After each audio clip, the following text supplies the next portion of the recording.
Oh, by the way, Hex, Yeah. I told everyone this, but like, microphone is not cooperating. So if I don't hear anything, you're gonna have to say it again or talk loudly because That's I fine. barely can hear. That's fine. I'll bring the mic even closer to me so that I can talk really loud. Here we go. There we Here we go. go. Face Here we fuck the go. mic. Good, Um, thank you. I appreciate that. but yeah, on the topic of face fucking the mic, we are here again, back at it. PTSD episode 2. What happened? What happened? So I'm sick. what happened was God decided he hated us. She hated us and decided to fuck all our lives. Mm-hmm. Yep. basically we beheaded a bunch of frost giants. We skinned some owlbears. We basically desecrated nature Yep. for Uh-huh. our own selfish wants. Yeah. No one thought to ask the ranger, who was extremely proficient in survival, to do anything. Uh, we then made it back to the northern tribes, where our newest companion challenged the leader to a duel Yep. because of ego. Because of an imagined slight is the way Yeah, I because put it. of an imagined slight. It was sick though. It was. Yeah, it was Because of sick when he caved your face in like 2 rounds. No, it was sick. You know, It was. Yeah. listen, some of the greatest fights in boxing history are one-sided. That's true. so Cathro got in a good hit on him, and then got completely decimated. Yeah, yeah. But that one hit is literally all that mattered. I got some hits in there, right? Yeah, you got Apparently, that hit was enough for like pretty much every person Every in this man in and this woman tribe. dropped their Listen, panties. Yeah, the panties were It flying. was It enough was to flood the northern tribes, is what it was. Basically. listen. the We've basements all were seen enough flooded. hentai. I don't want to repeat the mistakes. So What is it? we as a group were made lieutenants Mhm. of the northern tribe, Yeah, and we promised them that we would go to Threshold to attempt to broker negotiations with them and the people of the northern tribes to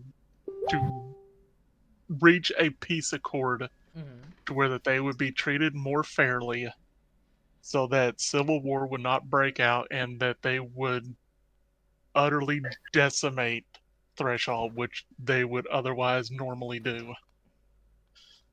Before we had a chance to do that, someone blew through all their level 3 spells because they don't have a cell phone. I believe it's called a Rocky Talkie, but continue. Yeah. And was not able Isn't that to just woke? reach her Yeah. parents, and went straight into level 10 panic mode, Mhm.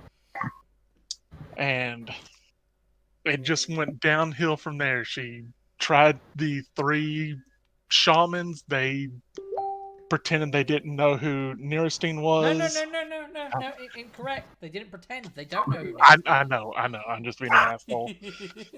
is. they they attempted on their own to contact someone that they were familiar with, and they too were unable to receive a response. Yep, accurate. Uh, they attempted to contact an a an earth spirit, nature spirit, whatever it was, The world. and world spirit. That's what it was. And in the process of doing so, the group attempted to contact Vera. Mm-hmm.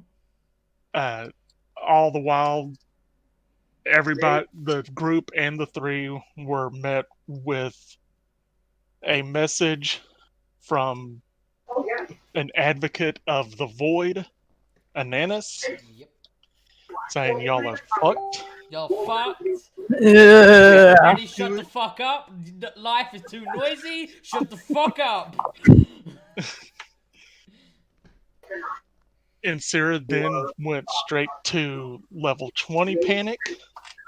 Started demanding that Yaxper try and get a hold of the Seeker. Mm-hmm. When Yaxper was couldn't very do demanding. that, she went straight to level It 50. was. When you're so mad, you go to the other store and ask for that store's manager. Yeah. and upon level 50 panic, she started giving him shaken baby syndrome. Yeah. He's got a big soft head. It's not good for him. It's not soft. So, Man could take out the world with that forehead. so it took Cathro, myself, and Seymour to get her off of him. Mm-hmm. And while all of this was going down, Nierstein suffered from a mass guidance nightmare Yes, yeah, in that's a which good way of putting it. they saw an entire world of death, basically, Yep. that was filled with despair and screaming and torment. Yep. That just overloaded them. The screaming Uh, souls of a million dead. Cathro's scars, which no one else really knows about except for him, were burning to an intense degree, Mm-hmm. and he was contacted by someone that only he knows that he thought was dead. Yep. And Wilk had a vision in which he was all alone back in the mines, perpetually just alone digging for eternity. Meanwhile, also copywriting the term "Rocky Talkie." Yes. You can't copyright that. D&D players have been using that for years. Oh, It would totally be a woke. If I changed the verbiage, I could do some stuff. Well, hey, D&D players have been using it for years. Doesn't mean anyone's copyrighted it yet. Sam, get in there. I could do that. Yeah. Moneymaker. I mean, it's pretty accurate. Yaxper, obviously, while trying to contact the Seeker, was met with more information that the library was closed, and that silence will come and no new knowledge will be gained, and that kind of forced his big head brain to get a nasty feedback of psychic energy that has rendered him in a horrifically vulnerable state. But I believe one of the last things we closed on, which was, I'm not sure, the wisest course of action, which was Insira being, "Fight me, God," to Inanis. So, not sure that's the wisest move, since Inanis may or may not be responsible for blocking you off from being able to call Mummy and Daddy. So maybe then challenging that God to a fight. No one said she's smart. It's obviously the right choice. It's obviously the right choice. Yeah, It's the only way. we've skipped past the save cats part of the anime RPG. We're right at the fight God part. Anyway, but yeah, that's pretty accurate. I can't really think of anything else. You did get your payment for. You did get a little bit of extra payment for killing the giants. Obviously, as we said, Cathro has a. Apart from the fact that the women of the tribe adore him now, he did also gain a measure of warriors' respect from both Grey Wolf and the Northman tribes as a whole.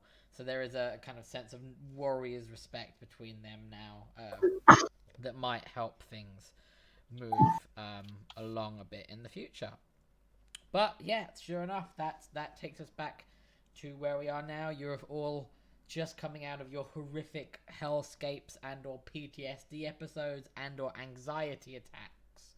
So, without ado, what are you guys doing? I start by pulling myself up off the ground, and I'm rubbing my my head because I've now got an intense headache due to all the screaming, Back.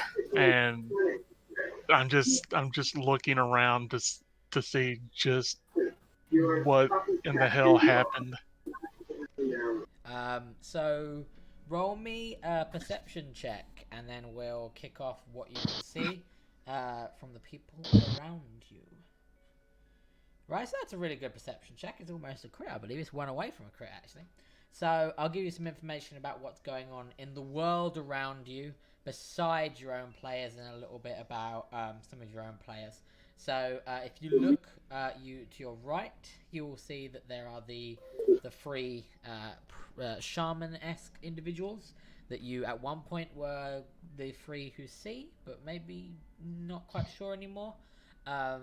They appear to all very much still be unconscious, following their throat singing and their little escapades of being taken over by Ananus, by the Void, not quite sure. They are now firmly in the realm of the unconscious. Right in front of you, you can see there's the wolf. The wolf was very spooked by all this that's happened. They were in a very defensive stance. You can see it there. The kind of ice spikes that are at the very tips of all their fur are pointing up. So you can see that they're very on edge. They're very ready to pounce as they look around at the group. Hera is in front of you. You all kind of were very much focused on your own things, obviously, your own particular nightmares and horrific events, that no one really paid much attention to Hera, or couldn't pay attention to Hera because of what was going on with them. Hera, at the moment, is just standing there looking at all of you. You, with such a high perception roll, you would be able to tell that between some point from all of you having your little episodes, she may have been crying, because you can very well easily see that her eyes are very red and puffy, as if someone has been crying and has hastily wiped away the stains off their cheeks. I will leave everyone else to tell you what's happening to them. I will say though that the skies have cleared normally, and everyone else aside from you guys and the group over there, the shamans, seem as if nothing's happened. Seem as if they were acting the exact same way they were before the skies darkened. But tell you what, we'll do it through a bit of an order. So in Syrah, tell me what you're doing. Tell me what you're doing. You've come out of all this. You had that bit of a moment where you challenged Nana, saying that you're gonna get him. Niristine has now pulled herself back up with a splitting headache. What do you do? She's coming down from a panic attack. She's shaking.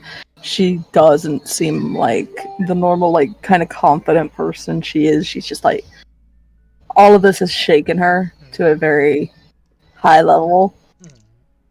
And she notices just like pretty much every one of her teams kind of been taken out like this, and she's just like, in her head, she's just like, fuck.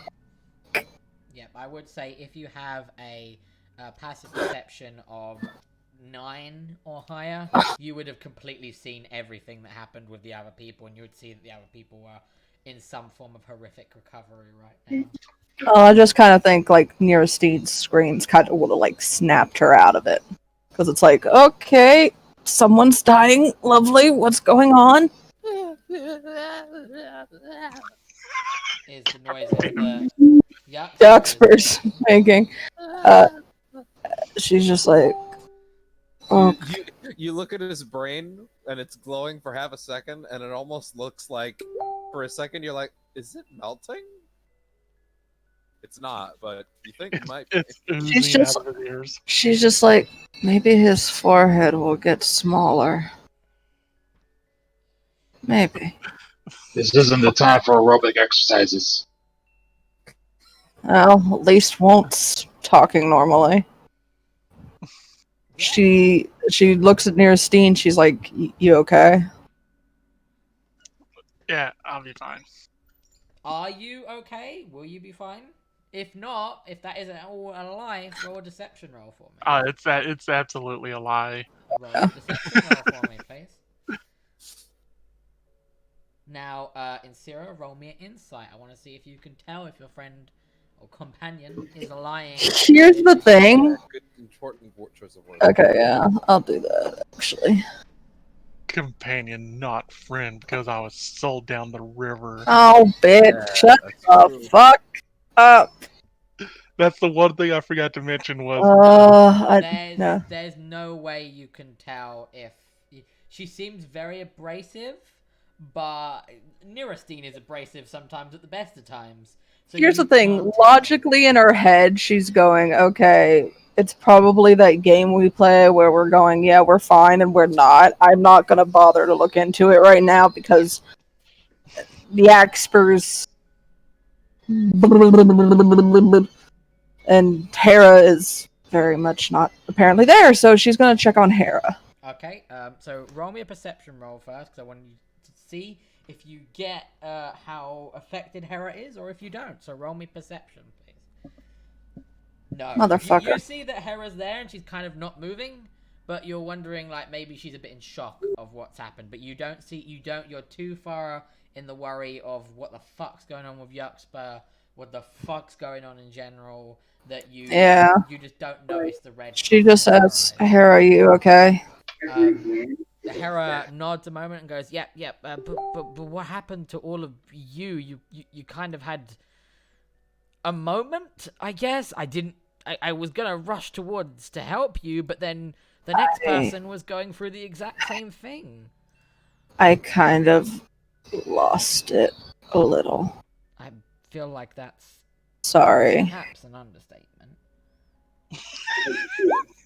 I kind of. She's like, I'll just be honest. I kind of panicked not being able to reach my family, and then the Nanas started talking, and yeah, it's been a hard day. If you want to try and see if Hera was lying, you can roll an insight check. I have sneakily rolled a deception, but I won't tell you what the number is. Yeah, you want absolutely can tell the way of her voice, the way she spoke. You've not noticed... Do I need to roll it if I already know that she's lying? What do you mean by if you already know? Oh, so you can... Yeah, no. You can already tell... You already could tell that something was up from your massive perception roll. That you don't need to tell whether or not she's lying in her voice right now, because you can physically see that something has happened. She's gonna place a hand on Hera's shoulder, and she's like, "If you want to talk about it later, hit me up." She does physically flinch when you touch her. I will. Sorry, I will not do that again. Talk to me later if you want. I'm gonna check on the others. So now she goes to Cathro. So Cathro, you okay? So yeah, Cathro, Fabio. Yeah. You've just come out. The burning of your scars is it's starting to ease. It's still a bit there, like a painful tingling across the areas. But it is fading. And you do have the memory of that voice in your head. A voice that logically, I'm not gonna make you roll for it or anything. You can put two and two together and work out who you think that voice is. Okay, I'm gonna turn to them and say, I need a bigger sword. But yours is already so big. We can look for a bigger sword. I need more power. You need a bigger sword. We can work on this. She's gonna go to Wilk. Wilk, you doing okay, buddy? You seem wilky.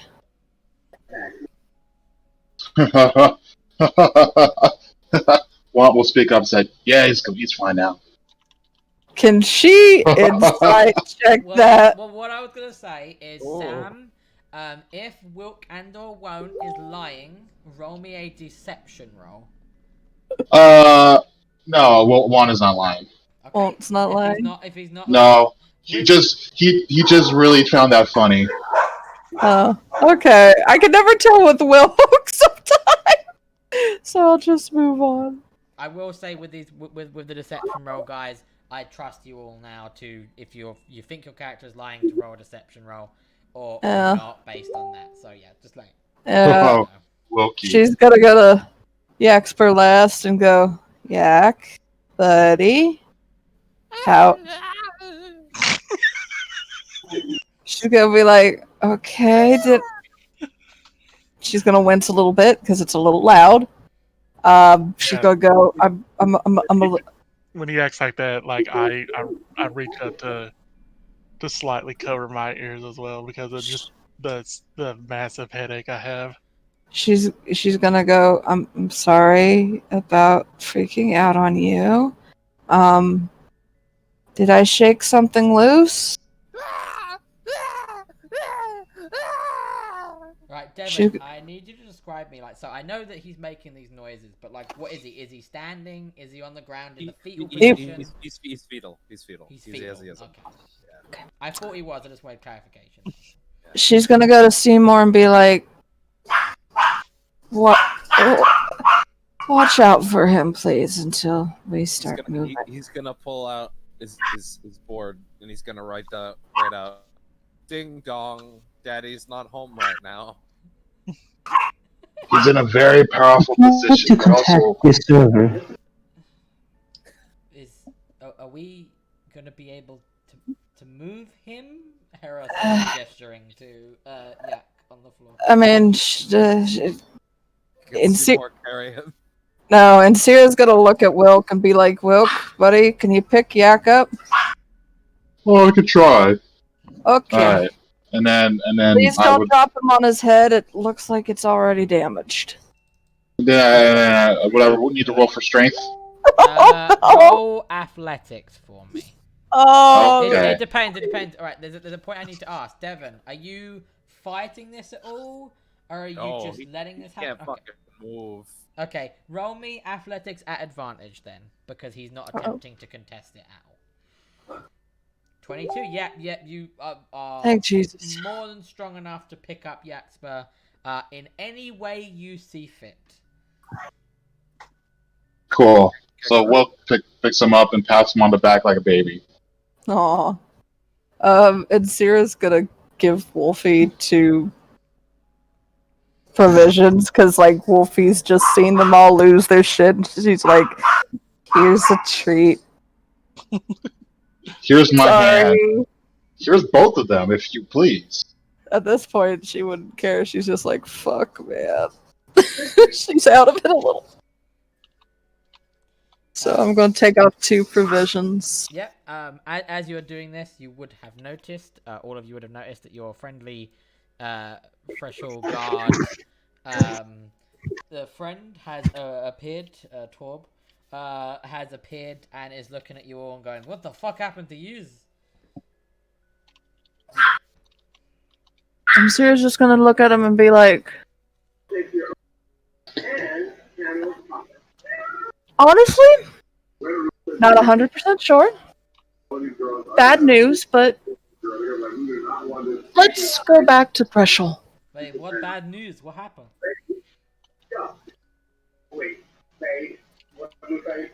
She's like, well, it's hard to explain until we figure out what's going on. Okay. Just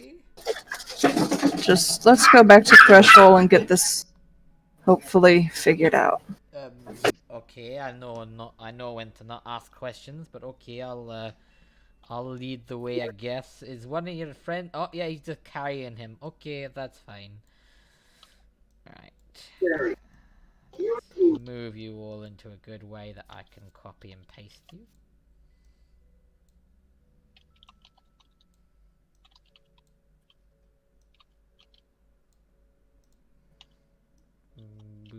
Copy. And then Wolk has acquired a new weapon, Yaxper. yeah, Yes. does 1d6 damage. I hit that motherfucker with a yak. Yep. He does 1d6 damage. Yak attack. He does literally the least of all of your weapons. Yeah. I would make him a d4, but without 4 heads. Wait, do we need to grab the bear tribe people? Do you want them to come with you? Or I mean, not? Neristein's bear tribe. Yeah, Neristine? Actually, yeah, it's on Neristine. Neristine, are you going to attempt to bring the bear tribe with you? Or... Sure, I guess. Wait. Before they leave, can Insira see if these guys are up? I forgot. Almost that quick. What, the shaman? The shamans. No, I did say, They were on the ground, right? Yeah, you were away a second. The shamans are all unconscious. Still? Oh, Yeah. shit. Yep. Well, So... Quick, get their stuff. so there's no way for me to find out if they were trying to contact a god or what? They're all unconscious. Fuck. Well, return trip. I assume you beckon the bear tribe over to you, Neristine? Yeah. What do you say to them? Basically, it's more or less we're heading to Threshold. Do you want to come? No. We stay here. We know want danger. We know want danger. We go threshold, God may think attack. There's not gonna be any danger, we promise. They look at each other a second. No. Stay. Home. Okay. You two are awfully defiant. We stay cause this our home. You must go. Do leadership. They like pound their chest. What's wrong with whiny baby man? I'm so tempted to just Big- slap him upside the head. Big head, whiny baby man, yes. Why he cry like babe taken from mother's teeth? 'Cause he did something with his head and it went wrong. Did he try to hit the rock with head? Yes. He mimics hitting a rock with his head. He's I love how Insir does not take any blame for that at all and blames it on a rock. What you may need do is what we do to defective young. Take big head man, lay him face down in river, walk away.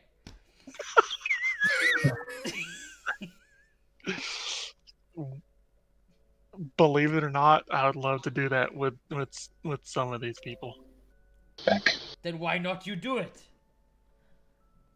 actually wait. Since he's being carried by Wilk, the head against rock is probably happening on like Wilk's shoulder. Yeah, that's what I imagined. Like you banging your head almost on Wilk's shoulder. Yeah. Because although they're defective, they do have some use. What good use? You plan feed him to wolf? They make very good meat shields. And great nunchucks. Okay, we stay here. This our home. We not allowed threshold. That's fine. And then they will step it back and wait for you. Wait for their loyal leader to return. For the sake of time, I will say that you do. Sorry about that. That's all right. For the sake of time, I will say that all of you head your way down to Threshold. It takes you about almost a full day to get there, but when you left, it was still quite early. So you're getting there just about, I would say, mid-evening, talking about 4, 5 o'clock in the evening, that kind of time, I would say. You have now entered Threshold. You should all still have permissions to move because I just copy and pasted you. So Also, along the way, Insira would have given Wolfie 2 provisions for lunch. Yeah, would have spent time with Yeah, them. time with them. Bonding. Alright, who's gonna spend time with him bonding? I would have. Yeah, Right. nursing this time. Nerstein, roll me animal handling at advantage.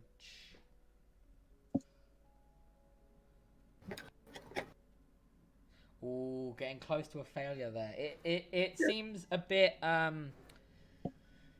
agitated, a bit unsure about things because of the kind of little sprat that you all had, and it seems like all of you going through that has kind of affected it, and you feel that it's become a little bit more distant to you than it was previously.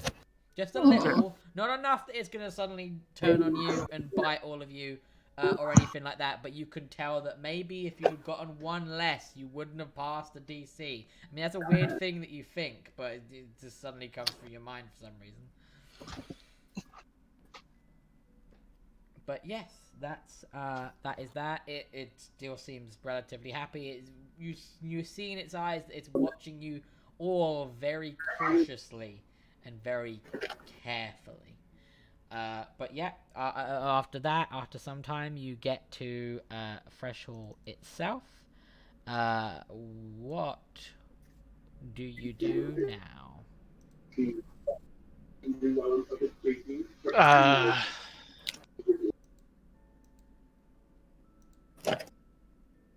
I guess we start to look for Captain Lynn. Yeah.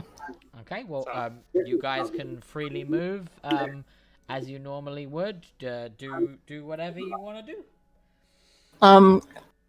And Sierra's gonna go to Wilk and be like, and actually Wilk and Nierstein, she's gonna look at them both. Nierstein, why don't you give Wilk some of his money, or some money, and Wilk, why don't you get a room for Yaxper? Okay. I'm sure Yaxper will pay you back when he's not. When he's home. When he's home. Do I remember how much the rooms were? I believe it was like 10 gold. So It was 10 gold. So I'd give Wilk 10 gold from my supply. So not even his, it'd just be mine.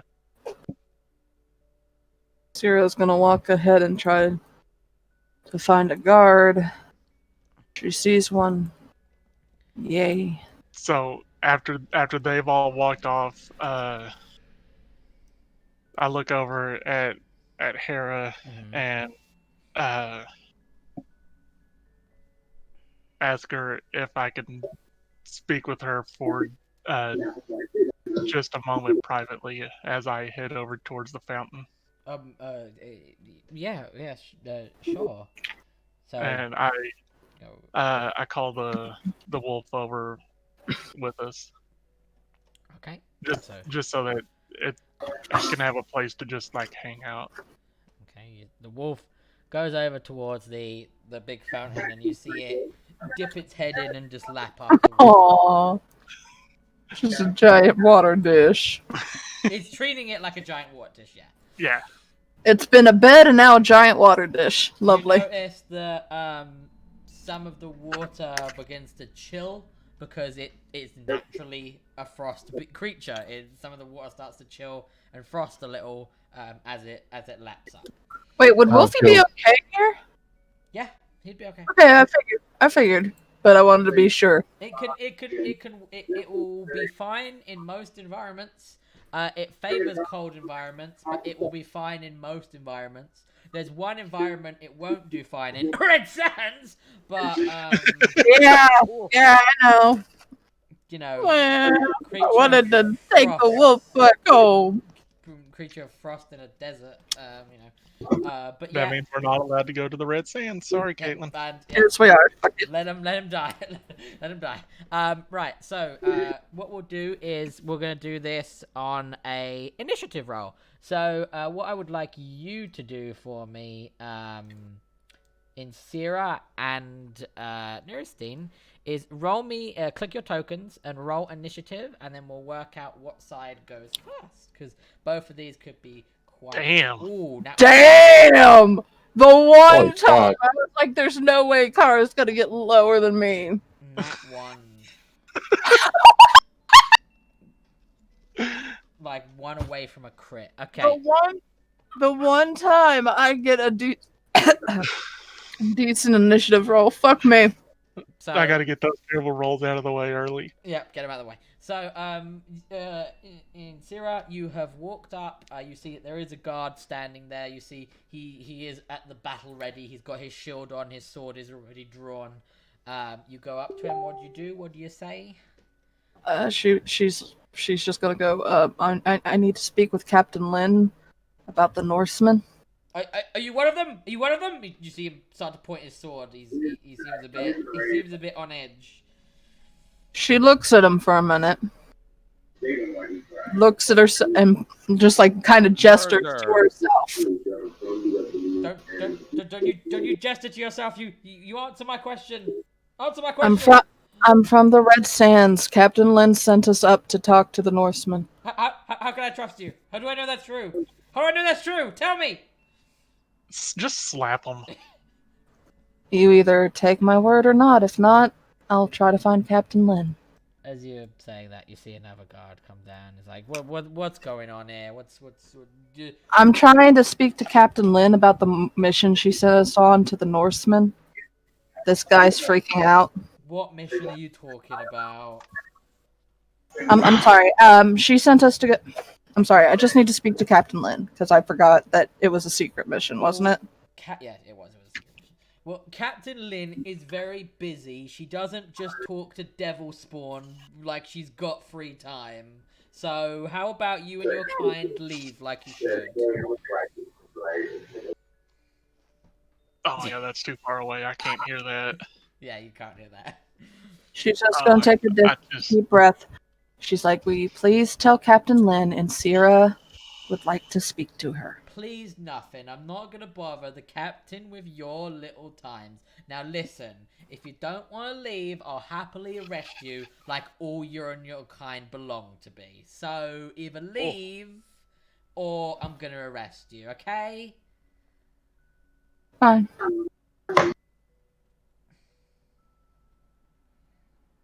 You hear they're just talking back and forth and like, yeah, fucking horned fiends. What the fuck they She doesn't give a shit. She'll be like, "Great. That's lovely. That's lovely." She will continue.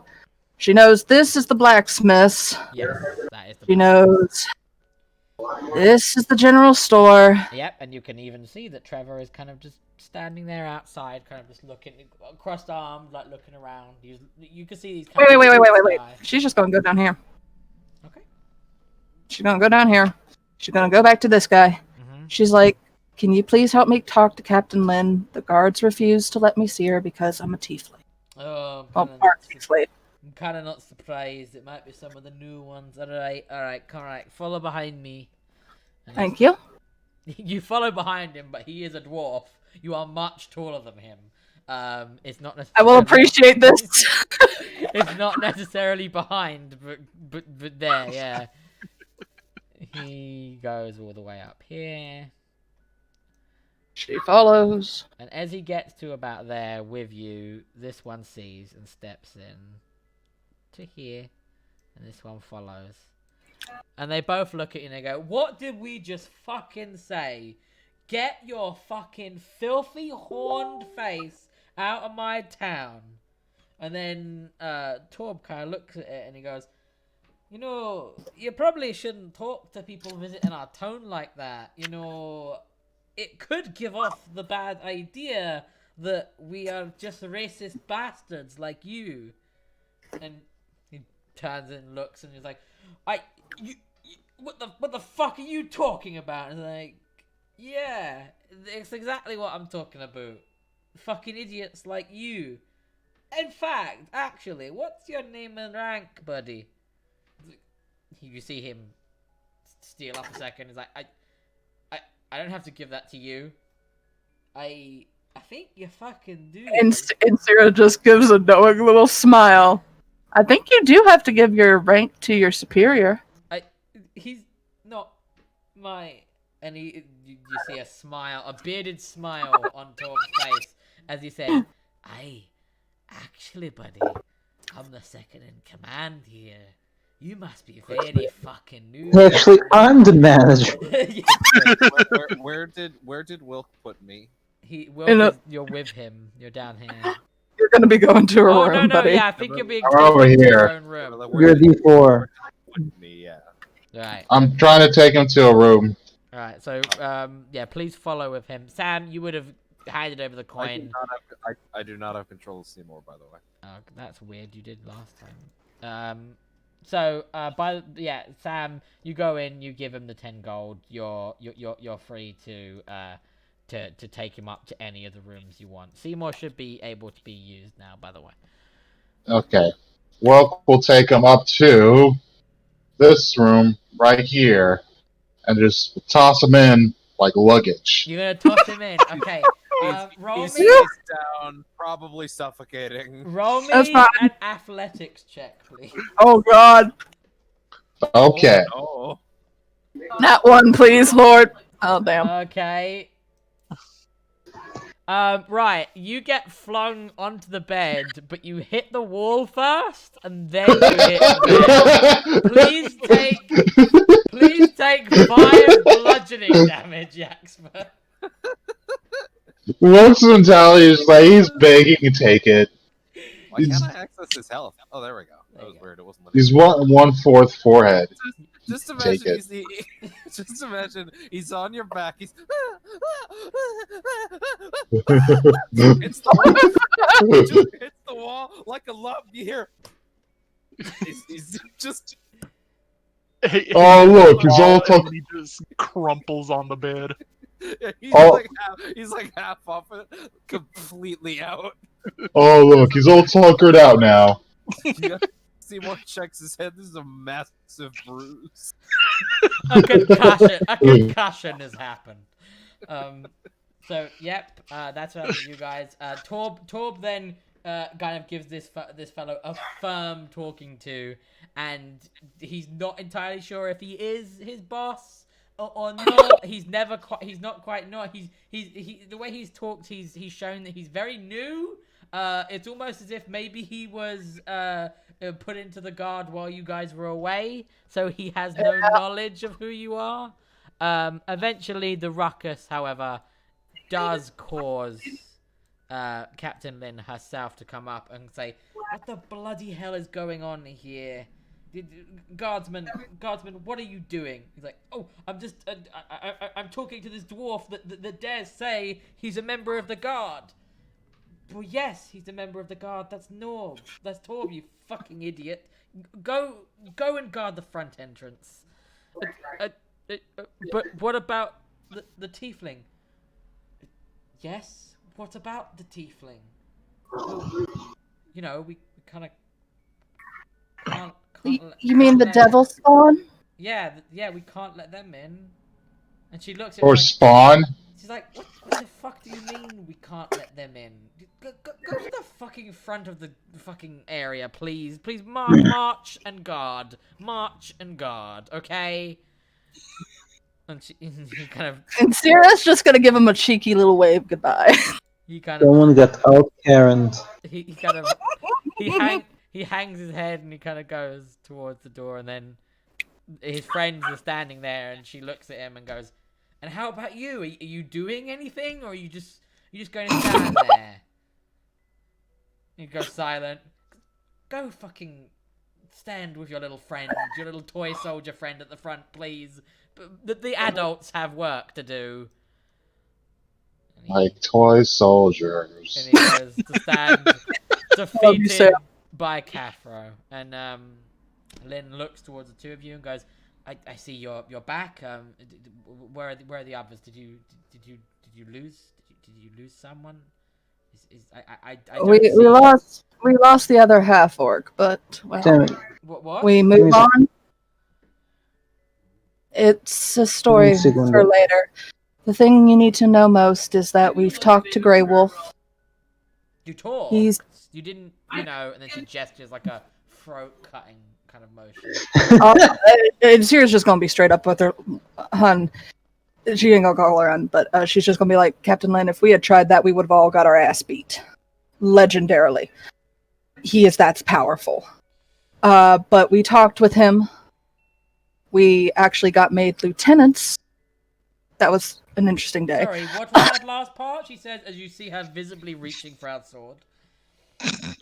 She's like, we've talked to the whole North tribe. They're not gonna come here to raise and burn Threshold. She Yeah. hesitantly. They want to have peace talks where they can actually maybe benefit all of everyone, Threshold and the Northmen. Because the Northmen, as they put it, have been getting ripped off sales-wise by traders, and they're hoping to rectify that. She raises an eyebrow. Roll me a persuasion check. You've just found out your mortal enemy that was going to burn down your entire town is suddenly okay with talking. It seems very out of character for them. You need to persuade. Well, here's the thing. She will also say, Torb was there. He did bear witness to all of this. He nods. I did see they were talking. I don't know if I believe it, but they were talking. Roll persuasion at advantage now. Oh, advantage? Okay. Yeah. Thank God. So Come 15, on. 15. She slowly takes her hand off her sword and she's like, it's very, very unlike them to want to talk, but We had to prove ourselves several times in many different ways. That's how we lost Star.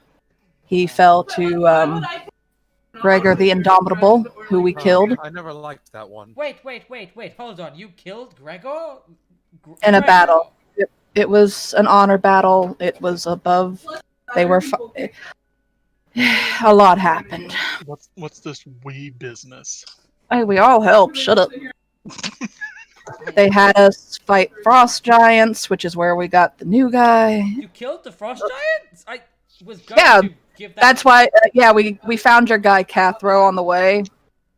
It was really. He's really cool. I like him. Oh, Badass fighter. He fought Grey Wolf in a sparring match and got a licking. he's It was still impressive. alive? He got a licking, man. I guess I have to pay him now. You see that she has this look on her face where she actually thought he wasn't gonna come back. She's gonna be like, yeah, we do have proof that the ice giants were slain. Okay. Hex. Yes. I'm gonna be honest. For the past 5 minutes, I'm trying to find where this conversation is being had. All right. Up by the tree. Yeah. Scroll up, honey. I'm gonna keep pinging. Oh, right there. Oh shit. Yeah. Okay, fine. Can I interrupt this? Yes. You Yeah, may come on up. interrupt. While you do that, can I give a minor meanwhile? Go ahead. Very quick. Sure. While he makes his way up. Seymour kind of like, oh wait, Seymour can't go in there, right? No, Seymour can't.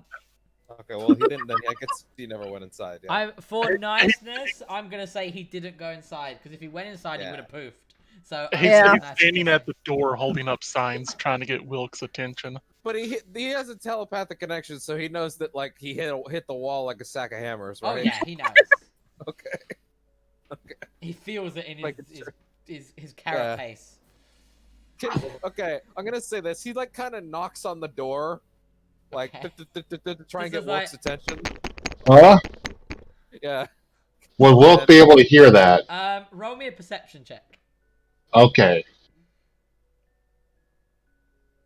Perception, where you at? Okay. Yeah, you just hear the little tapping, and you're looking around and like, what's that? And then you notice the Huh? door is coming from the door. The door wants to talk to me. Who? Oh, it's you! Armor crab! You see he's holding a sign that says, "Why did you kill my dad?" Did I eat him for lunch? I don't remember this. And then we can cut back now. Right. Okay. So To be continued as roundabout plays. you've been having this conversation, and Captain Lin has made references. She kind of doesn't think that Cathro was gonna survive the fight. Cathro, you've from where you were just standing there for a little bit, and then you kind of No. You can make it as I'm making my way there. That's also fine. Okay, no, because I was going to say that what would have happened is you were standing there, and as they were talking, you looked, went, oh, that's the woman that said she'd pay me for this job. I should probably go get paid. Yeah, that's what. Yeah, and then you were making your way up there, so you may now interject in the conversation. She is And just... Sarah noticed Cathro, and she's just like, "You picked a badass fighter. He's great." I mean, What do I roll for dropping the fucking head with a big thud? oh, you could just do that. You could. I mean, Yeah, if just you drop it. if you really want to like really push it, roll a performance. But I'll Okay. let you drop the head. But if you want to be, yo, look at my fucking big dick, roll me a performance. But let me see if I want to do this. I don't want to do this. I'm just gonna drop the head. He saw how low his performance was. I was like, nah. Yeah. Yeah, nah. No, but here's the thing. I think it was more the fact that he didn't want any more panties dropping. No, he saw his performance. Is That's that a gonna be the little- running gag in every town we go to? He's just- I guess it is. I guess it is. Anyway. So as you do that, she looks at it and goes, "Whoa, you did kill the frost giants. Yep, it was a hell of a battle. A frost giant at the very Suddenly, I'm least." very attracted to you. Yeah, we were going up to kill the frost giants because Grey Wolf asked us to, in the hopes of calming down his tribe. And that's where we found Cathro. She's leaving out the whole being, like, caught by slavers. Yeah. Can I interject Go and ahead. say, why didn't you explain the situation?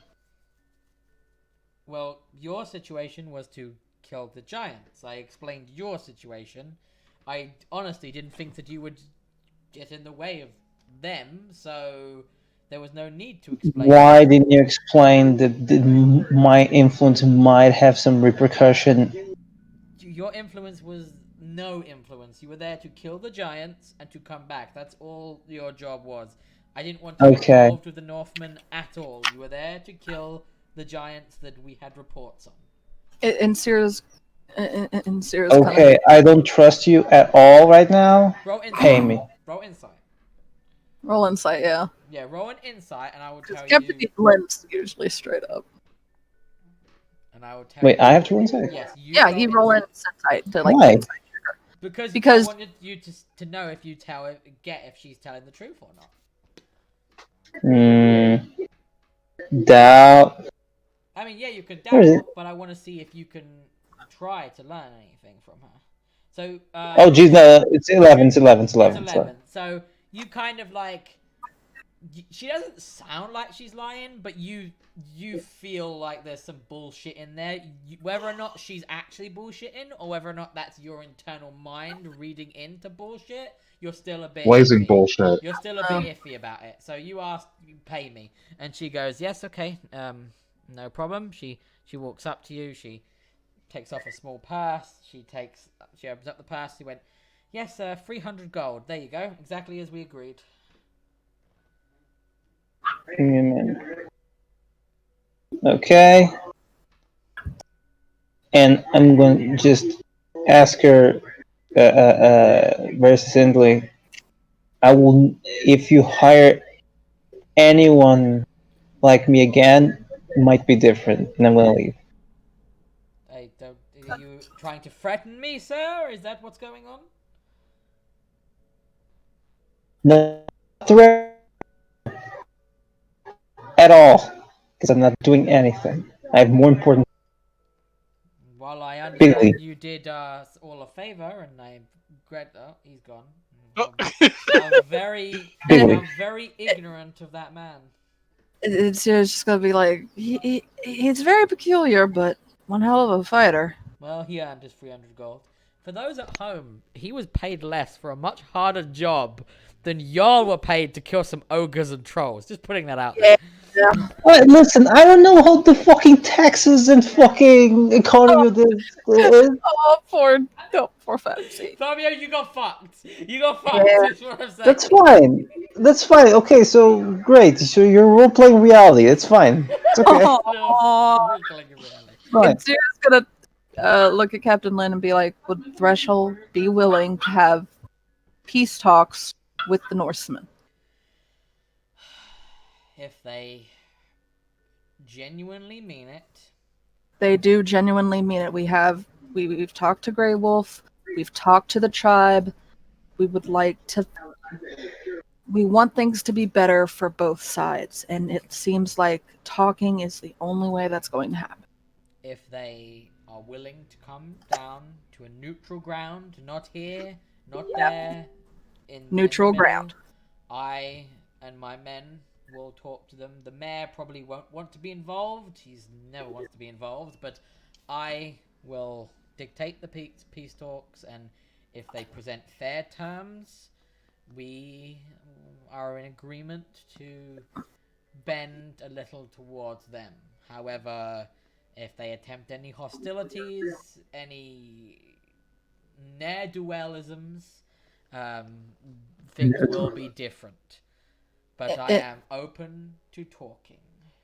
And Sarah's gonna ask, if the mayor won't come, how will we know if like the stuff that is agreed upon will actually go through?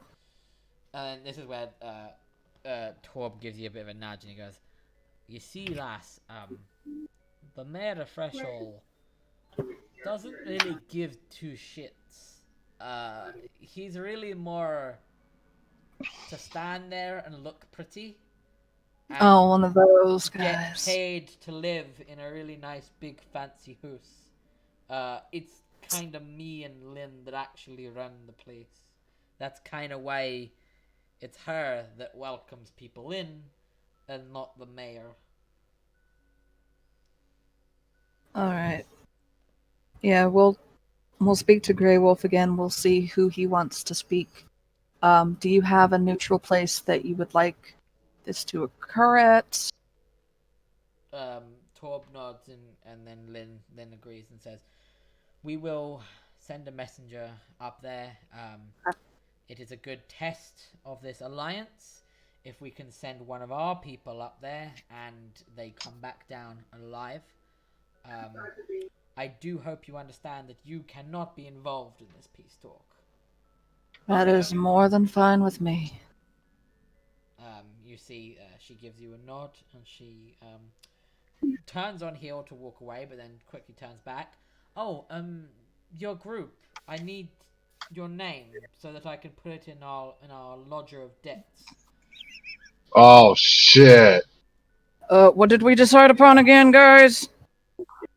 Applejuice Crusaders, I guess. Applejuice Crusader. I know Wilk said that out loud at one point, and she's gonna go. The Goliath really seemed set for the Applejuice Crusaders. He fucking yells, "Applejuice Crusaders!" does a Power Ranger pose? Sparks fly out behind him. At that exact moment, we cut back to Yoxford's bed. He's hanging half off the bed, and he kerthunks on the ground.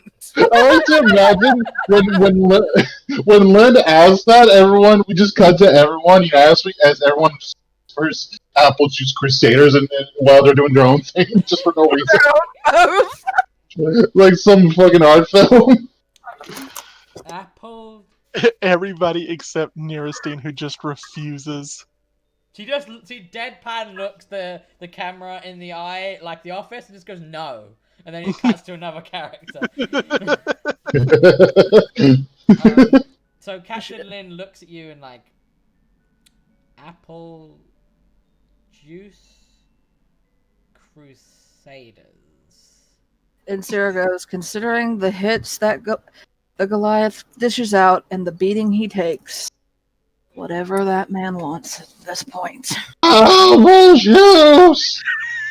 And then Sarah just goes, thank God the man can take a hit. I mean, okay, if that's really what you want me to put in the ledger. God, I swear we're gonna get fucked over. I guarantee it. We always get fucked over. Applejuice Crusaders. It Yes. It's gonna Are be you that sure? fucking. I swear Are to you God. sure? Good question. I mean, she's gonna ask. She's gonna ask. Nobody else has the name, right? I mean, not that there's none in our ledger. Well, we'll just have to hope it's not in anybody's ledger.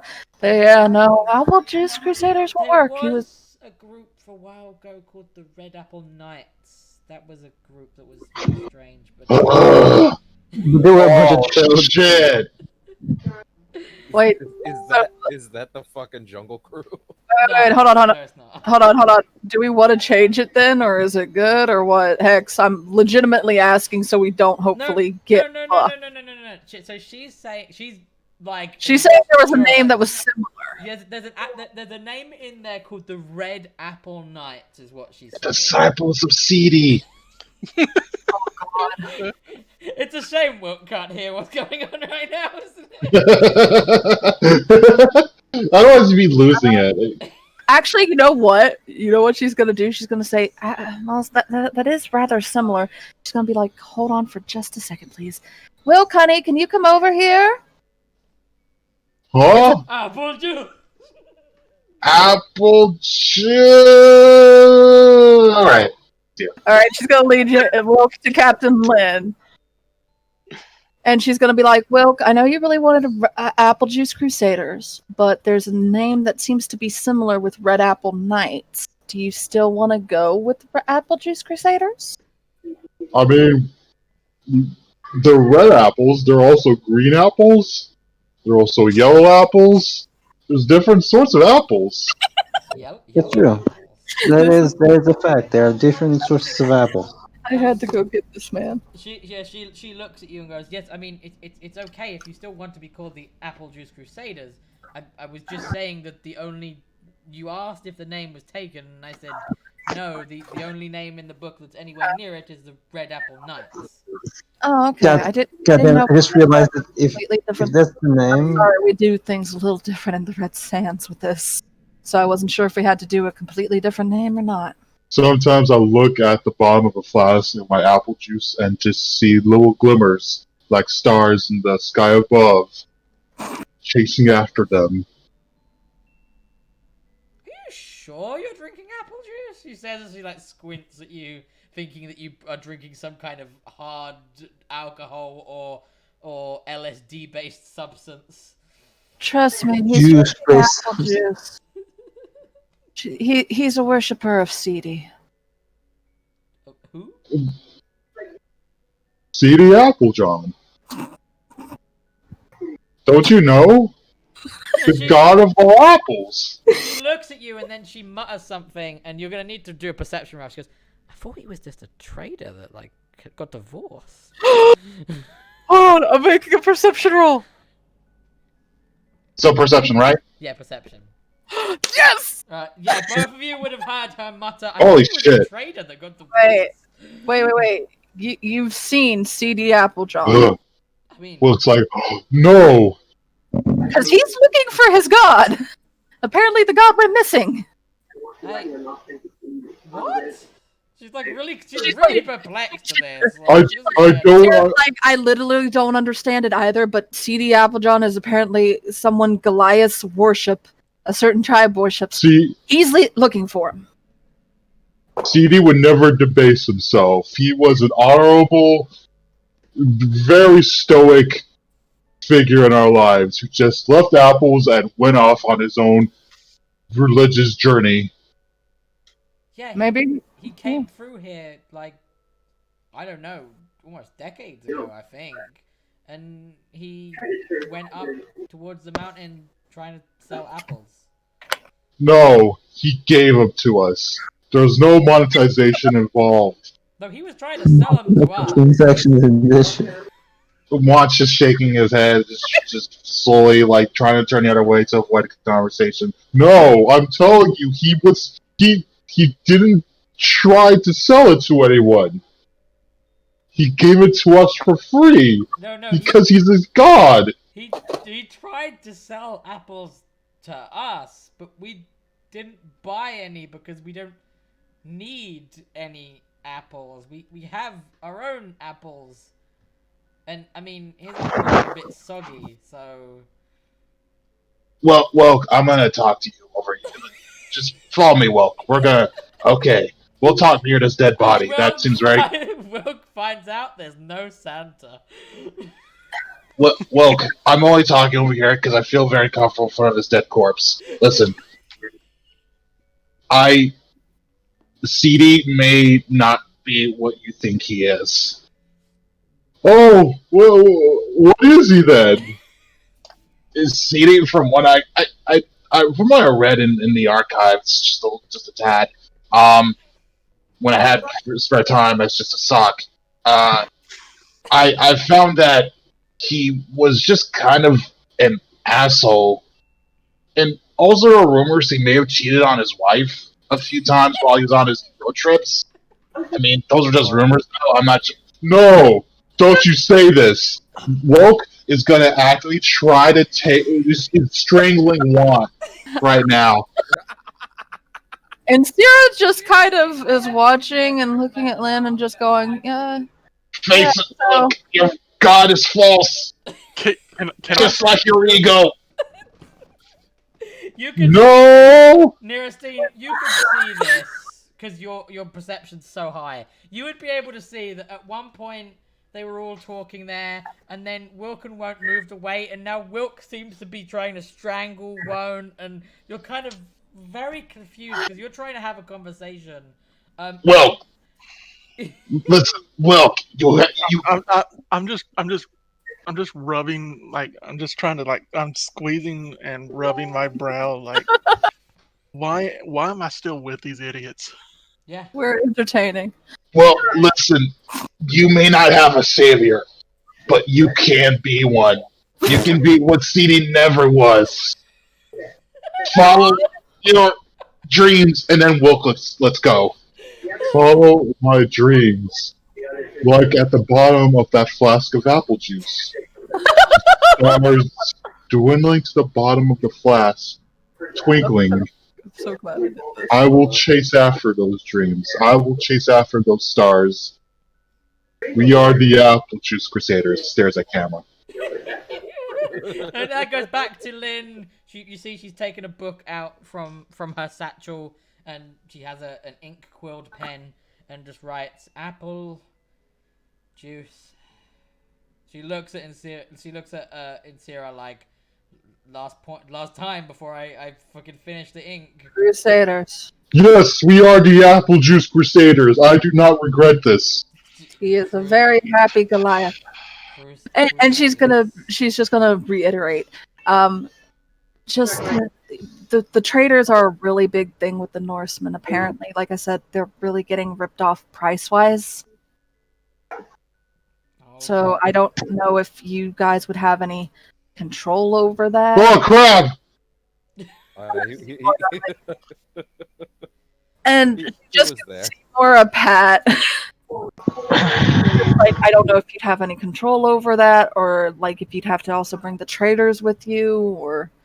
But that was in his pseudo unconscious brain and through a telepathic connection. No one can hear it. Yoxper utters, "Applejuice Crusader." And then we pan out to a small child looking into a snow globe. and you're just gonna be like, I don't know if you'd have to bring the traders with you or what, but that was one of the things they were really, really big about, was the whole prices and such with the traders. Woke will briefly whisper to Seymour, "You are worth more than your succulent crab meat and armor." Sarah's just gonna be like, oh boy. Oh boy. As you've said that, Lynn says, okay. It's like that fucking gif of the VeggieTales tomato that's just kind of looks up and then down. Lynn looks at you and goes, we will I will meet with the Northerners. We will first come to some basic terms, and then I will call for an official representative from the Traders Guild, and they will get involved, and we will restructure as best we can. We must walk before we run, though. I will Yeah. speak to them first, and we'll get things calmed down, calm the flames down, and once that is done, then we will get the traders involved and see what we can do from there. Thank you for all of this, Captain Lin. She gives you a It's nod. appreciated. At that point, we then move over to Nirastine. So Nirastine, you called over Hera, and you were trying to talk to her, and you kept fucking noticing that for some reason Wilk was strangling Won't, and you were pulled out of trying to have an actual conversation, and then you get pulled back in with Hera going, sorry, you wanted to speak to me about something. There was actually a couple things that I wanted to speak to you about, actually. Okay.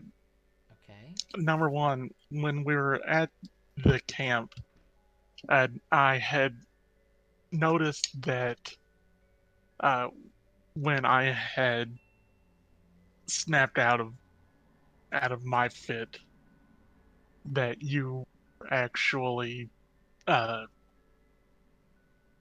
just gone through some episode yourself, and I know you did your best to assure Insira that you were fine, but I had noticed it, and I know you don't like to talk about things to a lot of us, and uh, I had noticed that you were actually crying, and it was the first time I'd ever seen you cry, and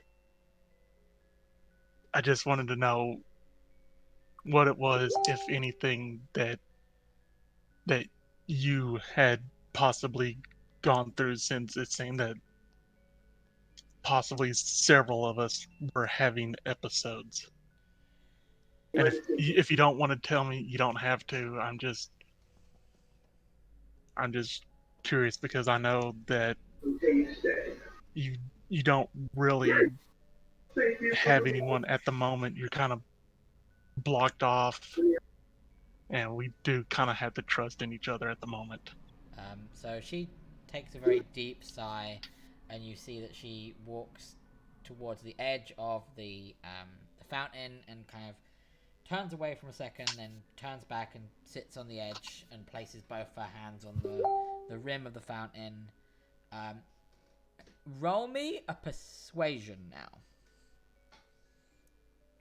I'm gonna give you some information, but how well your persuasion is. So you're gonna get some information, but it's how well. There we go. It's how well your persuasion is that would get you more information. So she sighs a moment, takes one of the hands off of the edge of the fountain and rubs her forehead, and then looks back to you and goes, I saw some very distressing things. I was taken to... My mind was taken back to the Feywilds, but it wasn't the way it was supposed to be. People were running and screaming, and I saw the trees burn, and that shouldn't happen. No fire should be able to burn.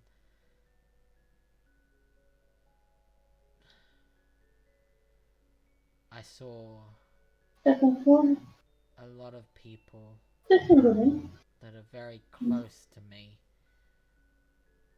in some very bad ways. And I don't know if any of that was real or if that's a nightmare, or if that's some vision of things yet to come. But it was far too much for me to take like this.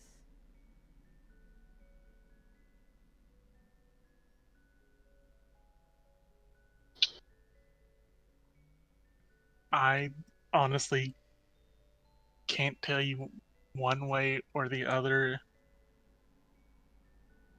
what it is that we are seeing. I I have to assume based off of what I saw that it very well could be a vision of things to come before the void consumes all. But since none of us have ever had to deal with something like that, it's impossible to tell, really. She hangs her head a moment and then sighs and says, "There was you said there was other things you wanted to talk about. What were the other things?" When we were trying to decide how best to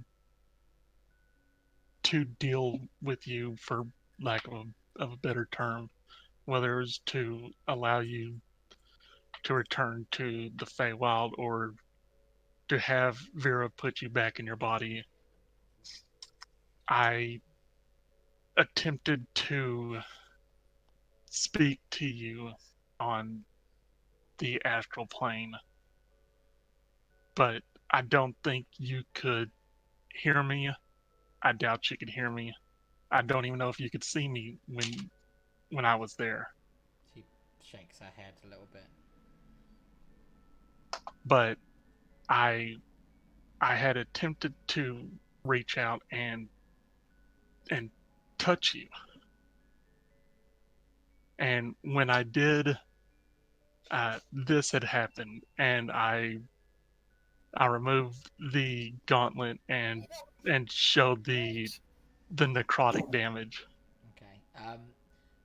Before she shook her head at like the attempt to talk to you, but what I will say is now she has this look on her face of she knew that you were gonna do that, and she knew about the arm already.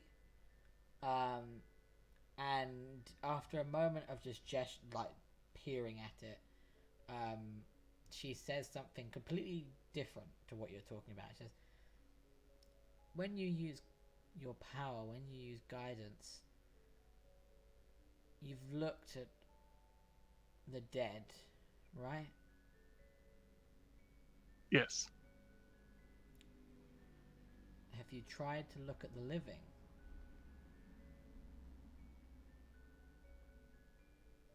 I I haven't even thought that that is something that I can do. This wasn't even something I was aware of. It just was something that just started happening. What I would say is, as you were talking about that, your brain does click and you go, "Hold on, you saw Cathro when you were looking in the cage. You saw him. He was alive, but you had never looked at someone that was living before. But you saw him, so you would remember that just as a split kind of, as you're speaking, a split kind of second memory. You would remember that."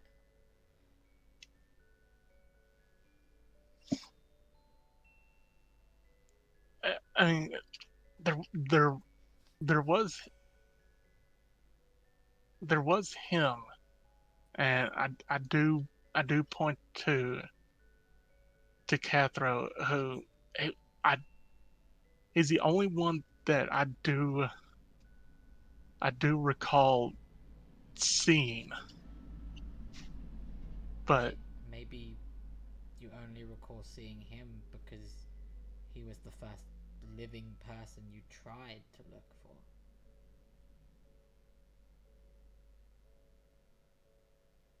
Nirestein, have you thought about what would happen if you look at yourself?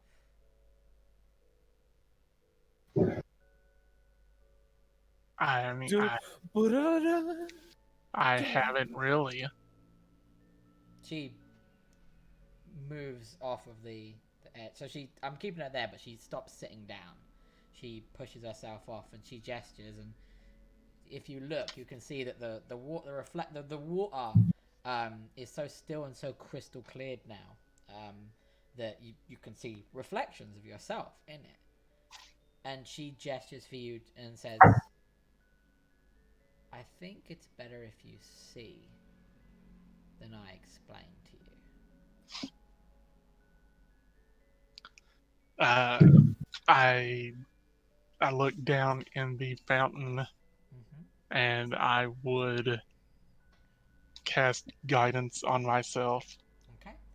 As you cast guidance, you get that very, very familiar feeling of going into this otherworldly, death kind of plane, astral plane.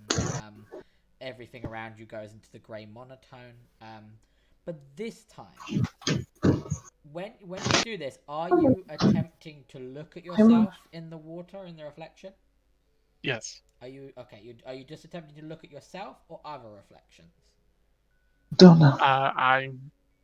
I'm doing what Harris suggested, and I'm actually attempting to look at myself. So I'm not sure what it is about myself I'm supposed to be seeing. So when you look into the reflection, what you see is very, very different to what you know your reflection should look like. So, for example, your reflection is neither your male nor your female self. It seems to be some kind of creature that takes both. There are very obvious elements of female Neristine, and there are very obvious elements of male Neristine in this one combination. Your soul, much like the other souls that you've seen of Drow, radiates a purple aura. However, your scarred arm does not. If you were to look at your scarred arm in the reflection, it radiates a green aura.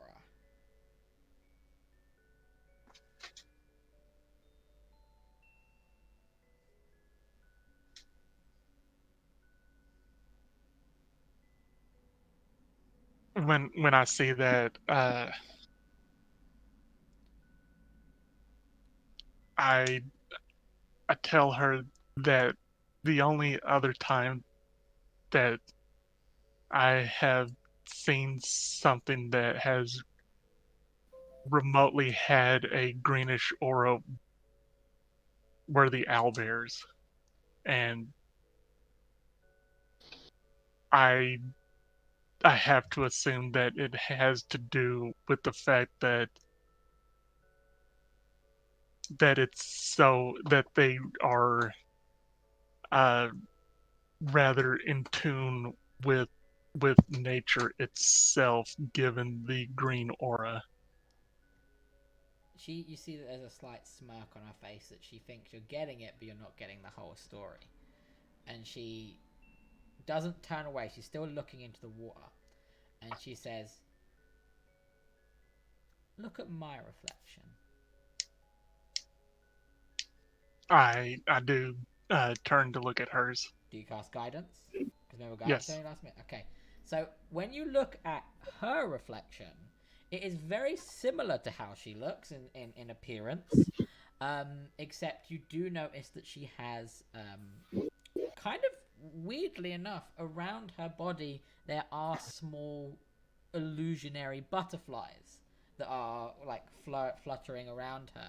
You also notice that she is wearing her same outfit, but she has flowers stitched into the armor, and across her head there is a flower crown. But what you instantly see after taking in that for a second, is the exact same place of your arm.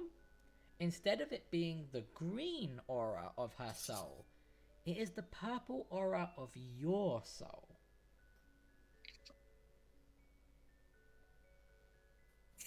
It's like a Scatman song.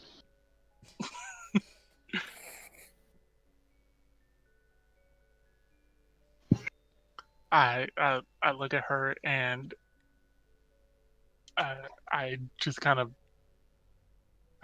blurted out like, "Are we intertwined?" Um, you're still seeing her reflection answer. You're not actually looking at her as she answers, but her reflection holds up the arm and and speaks and says, "When you touched me in that corporeal form, in that moment, you took part of my soul, and I took part of yours. And in that moment, I saw things."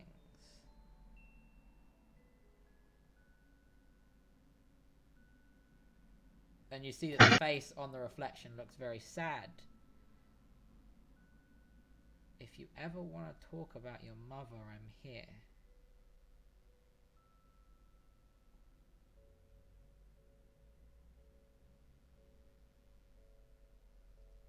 I do nod, and I thank her for the offer.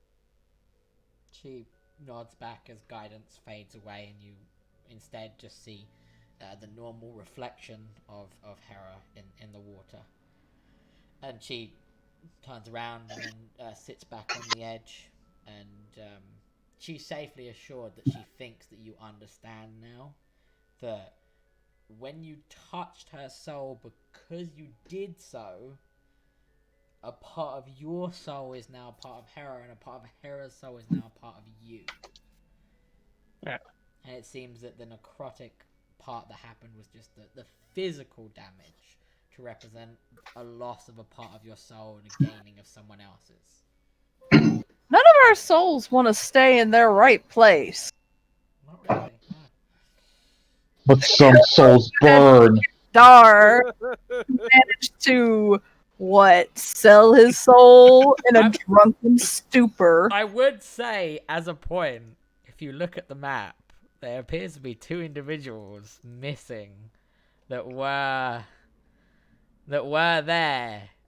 One drunken knight who now I can even tell you in the area that's hidden are not there.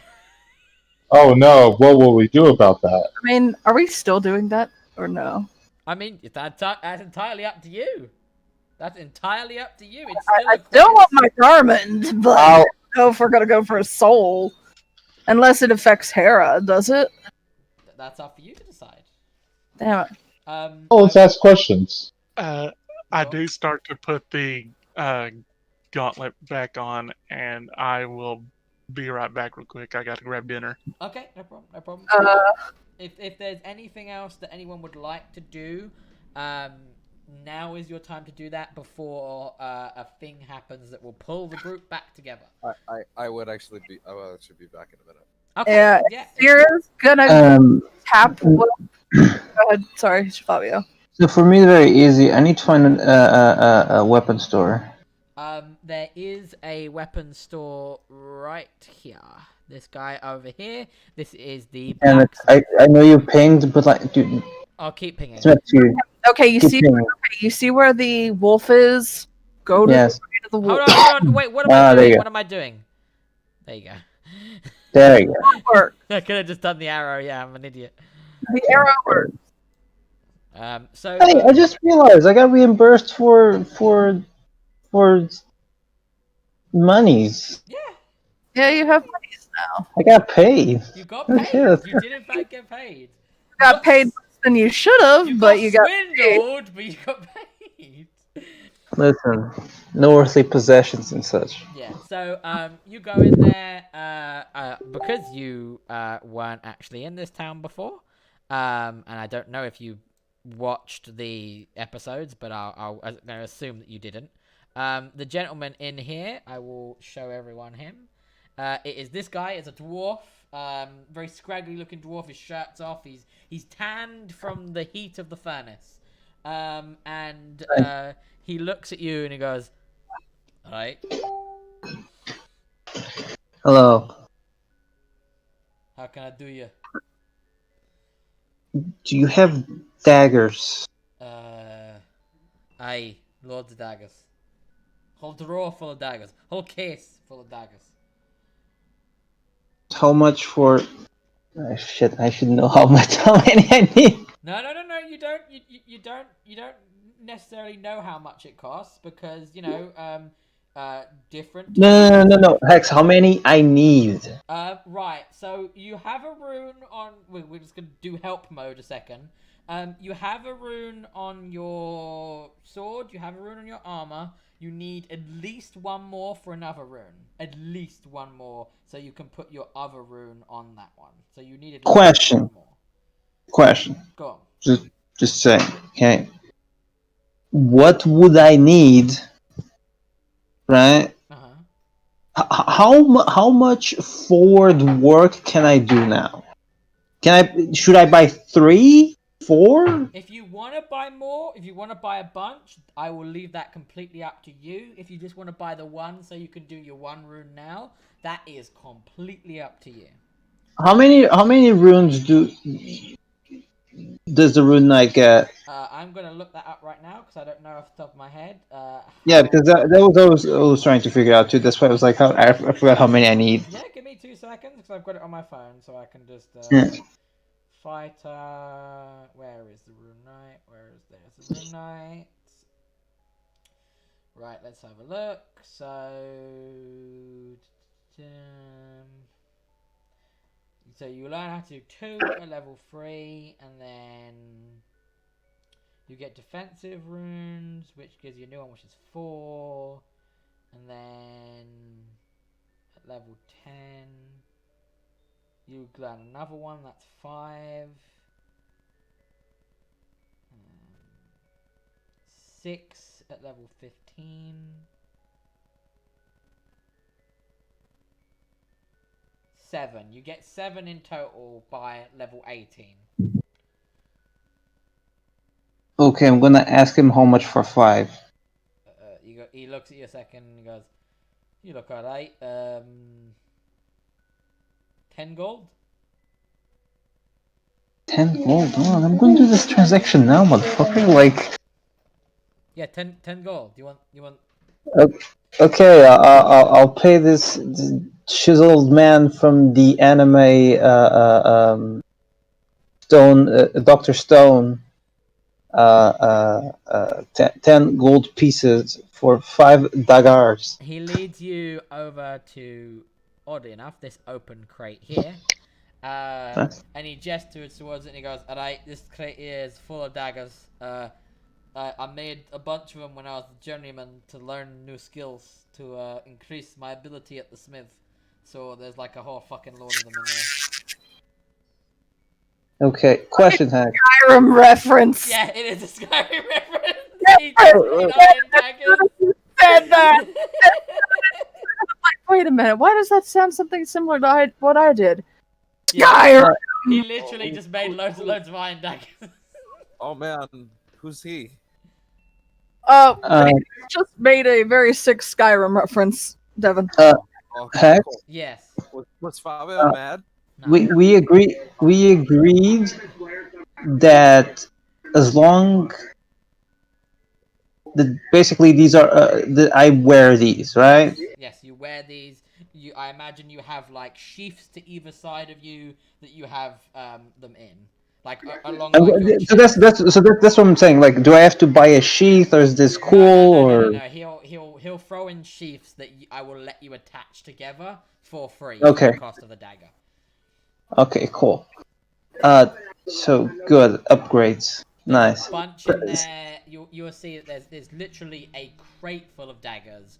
There are some that look like very very simple dagger, some that look like wicked kind of carved, jagged bladed ones that maybe were attempted in some kind of drow styling, some that look like they're very weird dagger because they're just like a one big point, and then they've got a bit of a handle wrapped with some like some cloth, and then a circular at the end.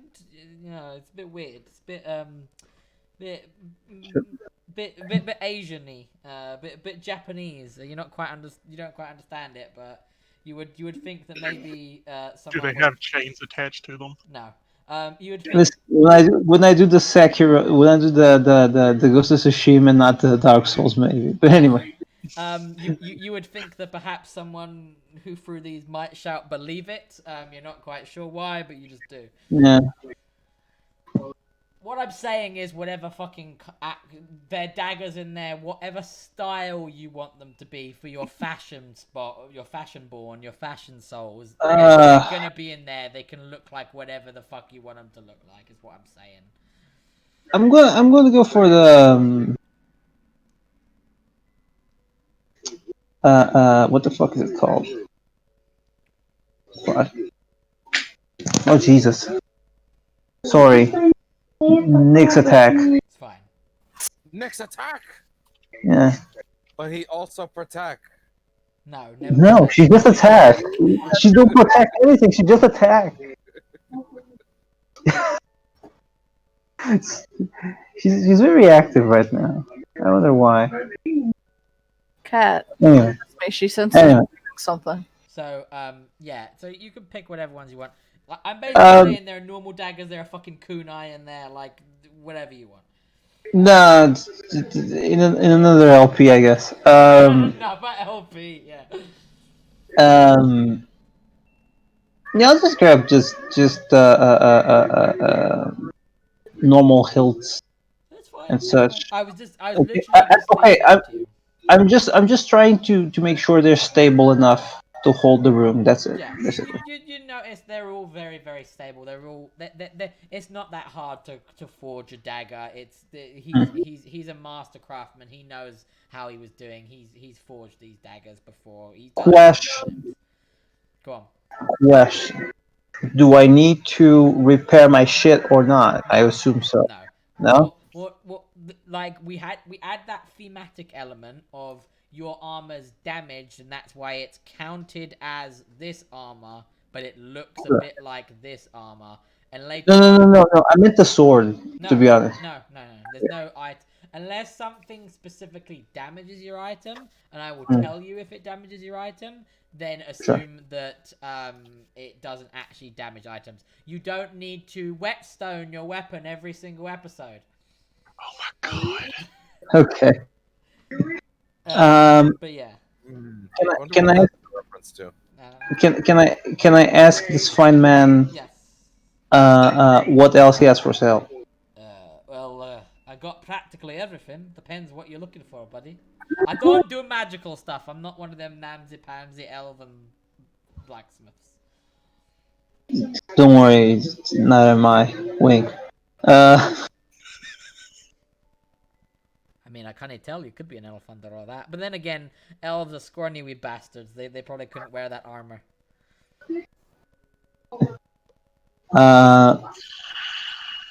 Can you just tell me? I'm just trying to see what he has for sale. What do you want? Alright, answer me this question, Fabio. Okay. Do you literally want to hit the little triangle and be and want the list to be brought up of the shit that's better than what you've got? No. Google search didn't surprise me. That's not because we agreed that my improvements will be plot or quest based. We've Okay. agreed on. Alright. He'll sigh a moment and he'll go, alright, I'm gonna... Okay, wait. Let's just split brains here. I'm only asking, right? Because I don't know. Maybe you have stuff for sale that I it would be good for me to have, right? Or not? I don't know. Right, alright. Listen, pal. I'm gonna list off to you some of the stuff that I have for sale, okay? Right, alright. Okay. I do have some glaives for sale. I have a few great axes lying around. I got some great swords, but well, look, you already got one of those. I don't think you Yeah. really need another one. They're all smaller than mine. Might have some halberds laying about somewhere. A lance or two, possibly. Maybe a long sword. Well, loads of long swords in a box over there. Morning stars, rapiers, scimitars, short swords, tridents, war picks, war hammers, whips, crossbows, hand crossbows, heavy crossbows. Don't fucking ask if I sell blowguns because I'll kick you. Nice. Cool. I know Um, where I'm going. At this point, Hex just has like a PTSD about blowguns and the argument. I will she say, are. there is a magic blowgun hidden somewhere in this campaign. Hell yeah. nice. Oh We need shit. to find it. That's our true But goal. yeah, he lists over a bunch of weapons, and then he'll go, that's what I got for weapons. If you're looking for armor, I mean, I've got your standards leather armor, studded leather armor, chainmail like yourself. Don't have any plate though. I mean, if you wanted some plate and you had the money for it, of course, I could probably whip some up, but it'll at least take 2 or 3 days for me to complete something like that. And for all that time, it's gonna cost you quite a bit of money. Might have some old scale mail lying around. If there's something you need that I don't have, if you tell me, I'll be able to tell you if I can make it. But be aware, if I'm making it, it's gonna take time. What? I'm gonna ask directly, not Fabio, to Casero, Yeah. the name of this break of a man. Oh, my name's Black. Wait, say Black. Yeah, my name is Black. Last name Smith. Yes, Yeah. actually. Okay. His Okay, name Mr. his Smith. full name is Blacksmith. Okay, Mr. Smith. What's his middle name? I'm impressed with your collection. You seem to be an expert at what you do. That's right. I'm impressed. I may require your be talents, I guess. Talent, yeah. Your service in the near future if everything goes well. Aye, but- that's fine by me. but- But I ain't traveling. I'm not some fucking quest. No. Listen. I might have a big order, but I need to confirm a few things Okay. before I can request. Is that okay? Okay. Okay. Thank you very much. No problem, pal. Just remember, it is beyond my capability to do anything magical with armor. You need to find someone else for that.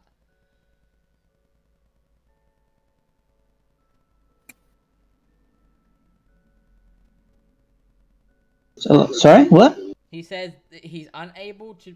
Right, I'm gonna put this into just game terms for you. No, I can't hear you, dude. It's not because I didn't. He said, I can't just remember if you're trying to make anything. I can't do anything magical. I can't make anything magical. Okay. Okay. Understood. Dang. Right. Okay, I need to find this character so everyone knows the reference I gave. Right.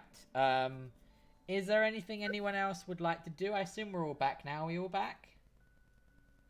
I am back. I don't necessarily. Oh, yeah. I should probably get the gauntlet resized. So Yeah, if you want to go get the gauntlet resized, feel free to go in into the I will blacksmith. head in here. What's gonna go and ask about the chief form? Gotcha. You're gonna go talk to Trevor. All right. Well, what we'll do is we'll sort out I want Nerstein. to get some like more rations because Wolfie. So let's sort out Nerstein first, then we'll go to you. All right. So Yeah, because I had Nerstein. two. Sorry. No problem. You go in and you see that Cathro has just finished having a conversation with this man, and the blacksmith will turn to look at you, Nerstein, and go, "Oh, speaking of elves, what can I do for you?" I acquired this gauntlet through totally fair means. Okay, stole it, got it. And I was wondering if you would be able to resize it so that it fits more appropriately. I can do that. If you leave it with me, I could probably do it in maybe an hour, maybe 40 minutes, but about an hour would be best. He looks at you, Okay. Cathro, and he jokingly slaps you in like against your chest in a joking way. I see what I was talking about. Elves, they can't even wear the full plate. They can only wear an arm of it. And I do take off the gauntlet, not paying any attention to the attempted insult. If you put it on the anvil right behind you, he then moves over to it and he says, "All right, stick out your arm. I need to take a look at your arm. I need to see how much I need to do to this." I stick out my arm so that it can be looked at and measured and whatnot. Oh, good God, lass! What the fuck have you been doing? What the fuck happened to your arm? Like I said, I got it fairly. No, I'm talking about the fucking blackness of your arm. What the fuck happened? How do you think I got the gauntlet? I don't fucking know. It Usually, costs people that pick up gauntlets don't fucking lose their skin like this, lass. the gauntlet's how I got the blackness. Maybe I don't want to work on this then. If I'm gonna touch it and it's gonna fucking ruin my skin like that. The gauntlet has nothing to do with it. It was who I got it off of. You got this gauntlet off of somebody, and in getting the gauntlet, it turned your arm black. Yes. Right, pay me 20 gold and fuck off, so I can fucking do this. I pay him 20 gold. He takes the gold, he puts it in a pouch. You see he ties up the pouch, and then he starts taking out a series of smithing tools and begins to, little by little, start to adjust the armor. Gives it a bit of a hammer beat here, measurements, hammer beat there, measurements, hammer beat. You can see he's busy in his job. I turn over to Cathro and I say we have yet to actually be introduced. My name is Neristine. I believe I heard your name is Cathro, but I'm not certain if that's true or not.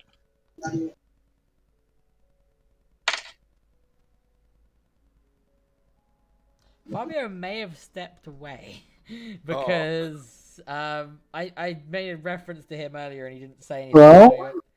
Hey Hello? Fabio, you're being directly spoken to. No, okay, so I think I muted myself there Okay. doing that. Sorry. I actually answered. Oh, okay. Well, please re-answer because we didn't hear you. Okay, when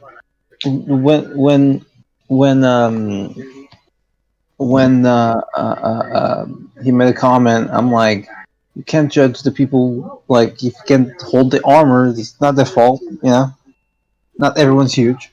Yeah, and as he's tweaking the armor, he goes, "Yeah, they can't help it if they're weak, wee babies, but whatever." No, it's not that they're... Okay, listen, just because you're chilled as a brick doesn't mean everyone is chilled as a brick. I'm huge, you're huge, not everyone's huge. But yeah, Neristine has introduced herself to you and has asked, yes, Cathro is your name, right? Yes. It's nice to meet you. Likewise.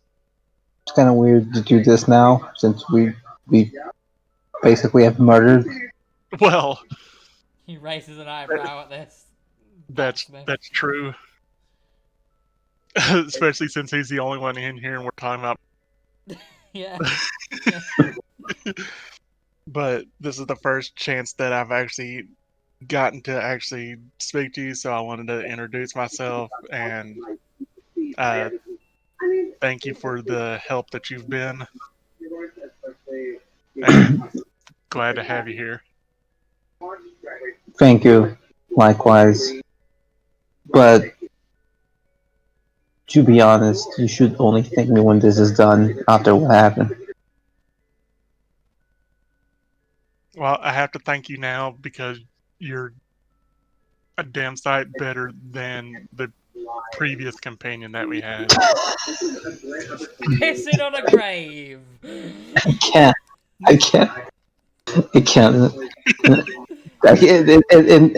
Kato thanks. Did these guys like stab this guy in the middle of the night? Like what the fuck? Oh God! Oh Jesus! Oh, a grim I don't reminder. think the audience Grim understood. reminder. Yeah, the audience was not quite picking up. Yeah, what we were putting down there. Yeah, just in case the audience weren't getting it. Okay, fine. Does he have any hot wife that's not? Yes, he has a wife. We think he has one. It may just be something he We carved don't- out of wood. Oh god. Yeah, we don't know for sure. This. This is why Wilk is wanting to investigate what happened. Right. Poor Darlene. Okay, so you two have had I your will little- only meet her if she's hot. If she's not, okay. you two have had your little conversation. You said hello. The gauntlet that you stole is being tweaked to refit your arm as it should. In Syrah, you have made gesture to wanting to go into the general store. Please do so. Please do what you got to do with the general store. First, she's gonna go talk to Trevor, I guess, because Trevor's at the door. Oh, it seems that you I'm just have gonna returned. leave that image on my screen for a while. Good. It seems you have returned. Finally, I've only been waiting for you about 2-3 days. Sorry, we had to go deal with frost giants. You said there was a task you wanted us to do for you? Yes, I would. Do you speak for your entire group now, or? I'm not speaking for the entire group. I'm trying to hear it out because there's a lot going on. One of our group is sleeping and such. All right. Well, I will get straight to the point, and you can commune with your group, and you can decide whether or not you want to do it or not. Yes. It has become apparent in my trip to here that my safety is no longer assured on the traveling roads.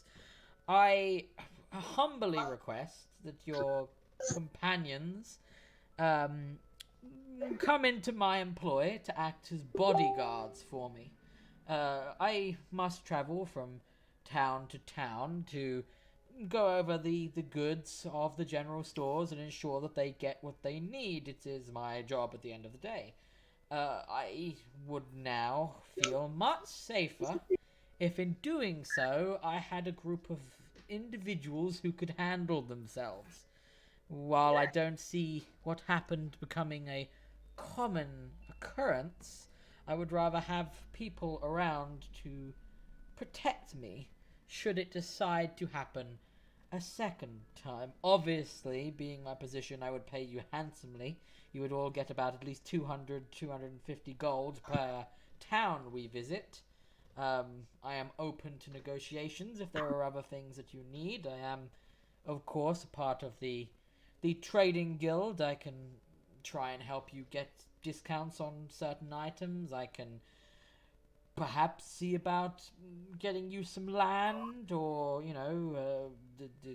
perhaps help you in any of your ventures. I know some people that have access to some of the more closed off wizarding libraries, and individuals who may be able to provide me with some support. And Sarah would know where the port towns would be that would lead to the Red Sands, right? I don't No, I'm- know. You know what? Roll me an intelligence. No, roll me a history check. I want to know if you would remember the port towns. I like to imagine he said that in person, though. You remember? Yeah, exactly. You vaguely remember the port towns. Okay. What would be one of them? Well, the main one, you may remember because you all did a one-shot there. So I'm just gonna get the name because I don't Please. have the name written down. Nicholas Cage's house. Nicholas Yeah, Cage's house. Vestigal, that's it. Yeah. Vestigal. Yeah, it was Vestigal. So you would remember that like the easiest one to get to, and probably one of the most well-knowns, is Vestigal. And Sierra's gonna ask, would one of the towns you happen to need to go to, would it be Vestigal or any of the other port cities that lead to the Red Sands? He gives you a nod and he goes, yes. In fact, I need to visit all of the port cities. They are very, very vital towards the continuation of the Traders Guild. Obviously, getting goods across the sea and back is a very important factor in our job. So, yes, I will be visiting those places. Alright, I will definitely bring this to my group and I will let you know as soon as possible. If we can do this or not. I'm definitely fairly There will interested. be a bit of a contract drawn up between us. I won't just accept you to do this. Like, you would be under my employ at that point, and I'm guessing you wish to return home. Is that why you very specifically asked about port towns? Yes, I would. I'm hoping to check up on my family. I would say that under my employ in doing this job, I'm not just zipping down to a port town and neglecting every other place along the way. Oh, definitely, I understand. It would be down the road. It would be But- several months, I would be honest with you. Probably my best shot. Anyway, if you feel like that is acceptable, take it up to your people, explain my offer, and I will be here for one more day, but after that, if you do not accept my offer, I will make it a bit more available. I was honestly holding out to speak to you, as you were the people that did save me. I felt that you should get exclusivity to the deal, if but for a day. If you don't come back and don't tell me your answer within another day or so, I will start to hand this deal out to other capable individuals. I will let you know if it's a yes or no within a day. He gives you a nod, he gets out of your way, and you notice as he moves over to here, he takes out a long smoking pipe and begins to enjoy a smoke. She's gonna go in and she's gonna talk to the lady at the counter and go, I'm gonna need to buy some more rations, it seems. Hold on, didn't you buy a bunch of rations when you last came in here, love? Yes, I have acquired. The group I'm with has acquired a very lovely ice wolf. Like what? Like a wee wolf that was up in... Like... It's not we. That thing likes to eat. Wait, how big is it? What kind of... Are you talking about like a dire wolf here or what? Yeah, it's a dire ice wolf, that's it. A winter wolf, you mean? Winter wolf, yes. Bloody hell, how are you doing that? Likes to eat. No, how the fucking did you get that? That's... that thing rips people's arms off for fun. And Sierra just thinks back to feeding Wolfie the fucking Yeah, like arm. literally feeding him the arm. He's like, he was hungry. And we fought his pack and we beat the pack and he's like, well, I'd rather live. And now he's very nice. He's a good boy. Bloody hell, lass, you know how much those things eat? They probably eat about 6 rations a day. rations a day. Yes, I've noticed. Which is why I'm here to buy some more rations. Right, okay, well, I mean, since you've been gone, I haven't had any shipments in yet, because, you know, the whole situation. I've probably got about, and she looks around, she goes, looks in the pot, she looks at her inventory list, and she comes back and she says, I've only probably got about 20 days of rations left. I'll take them. Okay, so I will work this out for you. Where is Yeah, the because math is not the strong suit. Let's go. So, I do enough math when it comes to my healing. 5 silver is 1 day, so 5 times 20, that's 100 silver. I think 10 silver is a gold, Yeah. so that's about 10 gold. And it's over 10 gold. And then she gestures towards the barrels, and she said, "If you want, you can just take the move it all into one barrel, and just take the one barrel if you want. It will probably be a bit easier for you." Yeah, Zera's gonna do that. Would you like me to pay for the barrel too? I know, don't worry about it. We get those for free. I figured, but I wanted to be sure. Hey, Thank you since very- you're back, is that lovely piece of hunkin' rock back with you too?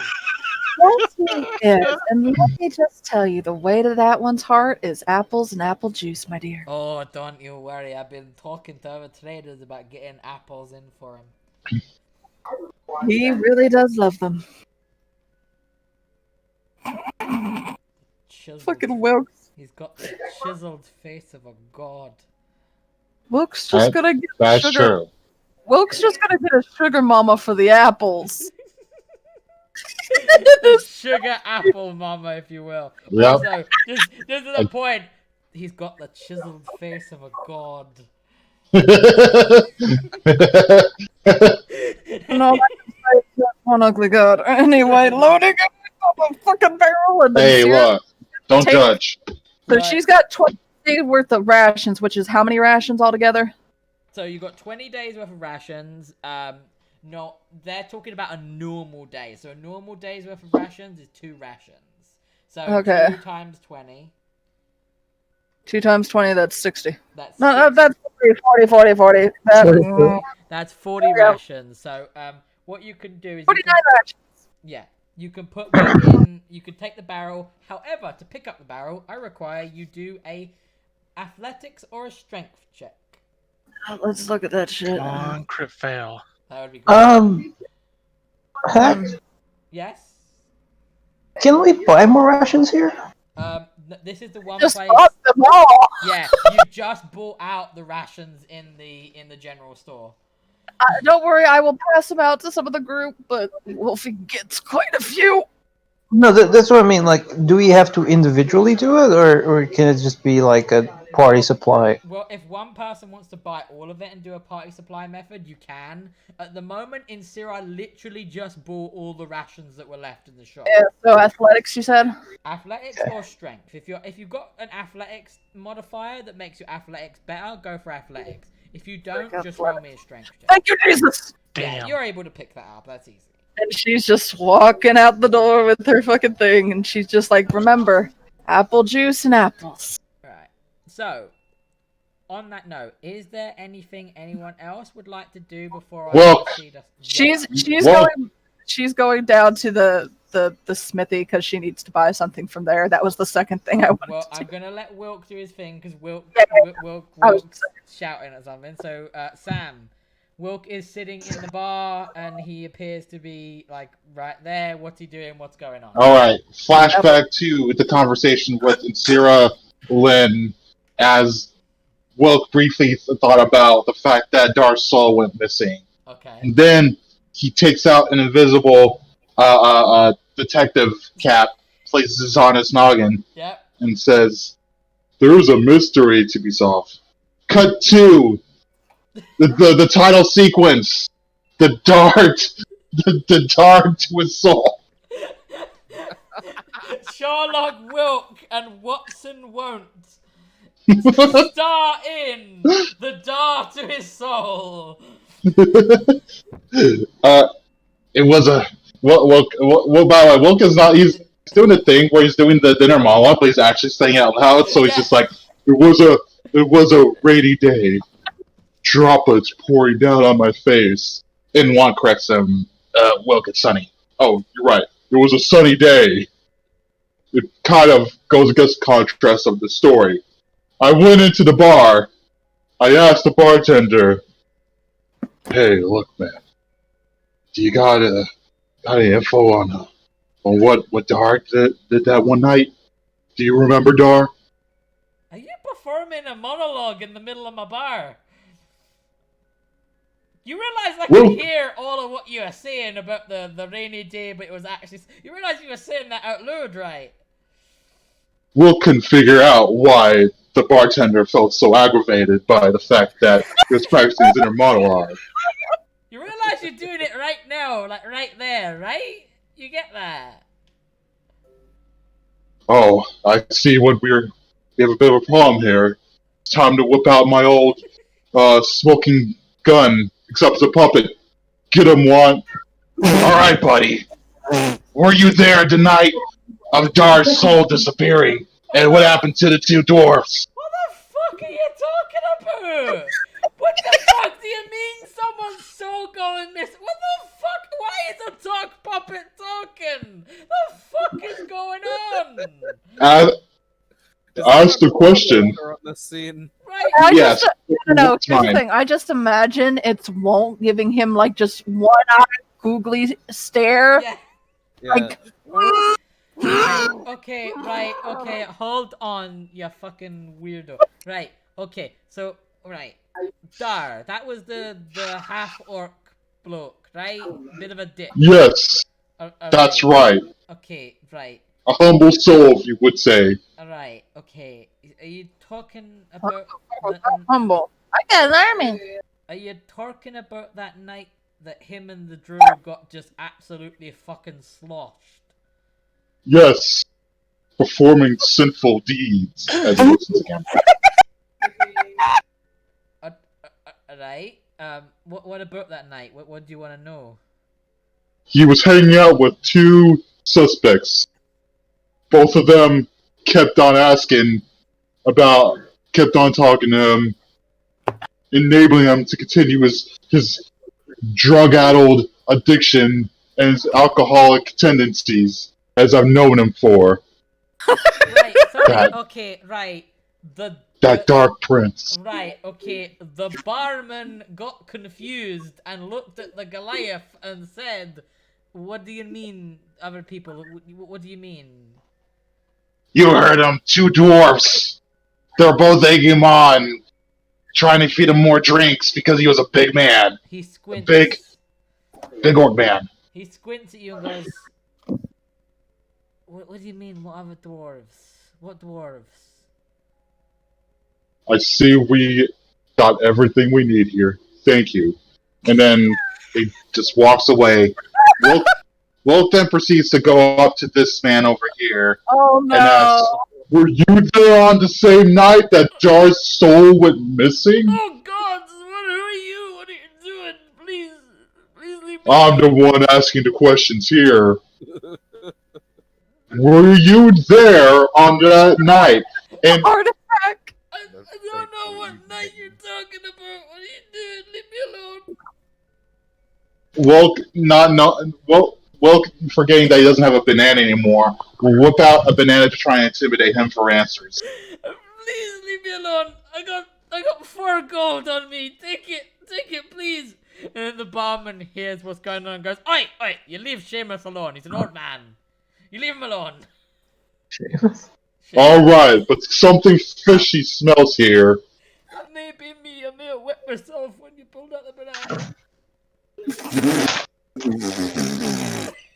It's all a day's work. It's been a very rough time here. I have Get to. out of my fucking bar, you fucking weirdo. Alright. And he slowly backs away. Slowly. And he points his 2 fingers at him. It's like, I'm watching you. Get the fuck out of my bar. Alright, I'm leaving. Gosh. Real quick, before he hits this end, he goes up to the scene where it says, "Where were you during the night of Dark's disappearance?" That would no. You know what? That would be the fucking. No. That would be hilarious. That if Seymour stole fucking Dar's soul for the light, Yeah. the fucking. Seymour jumps up on the fountain and just God. He's just squatting on the fountain. He's I, just there. I couldn't catch a break. That crustacean dame just left the office in a fit. I threw away my cigar on the ground. He spits out loogie. All right, I need a drink. And he goes over to the fountain and dips his head in. And that's the end of that. You notice that the water is oddly chiller than normal. It's slightly colder than normal. You wonder if it has something to do with the fucking winter wolf dipping its head in still. What? I did the thing where I stuck my tongue out, and then my tongue got stuck to the bottom of the big icy water. Oh no! Oh no! Not again! Oh no! Juan, help me! It's okay, I'll help you out.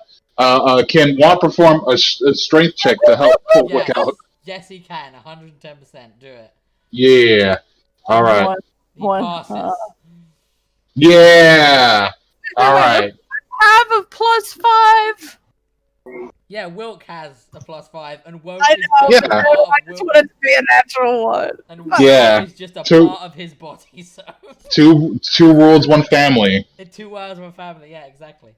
All right. That's the end of that shenanigans. Right. I anticipate there'll be more adventures of Wilk and Wontson. As Stay tuned for the Dart to his soul. the Dart to his soul part will continue after these messages. Right. Anyway, so Insira, you have decided to go into the blacksmith. Why are you going into the blacksmith? What's going on? She wants to ask the blacksmith. She notices he's working on Nerestein, and she's gonna let him finish because she doesn't want to distract him.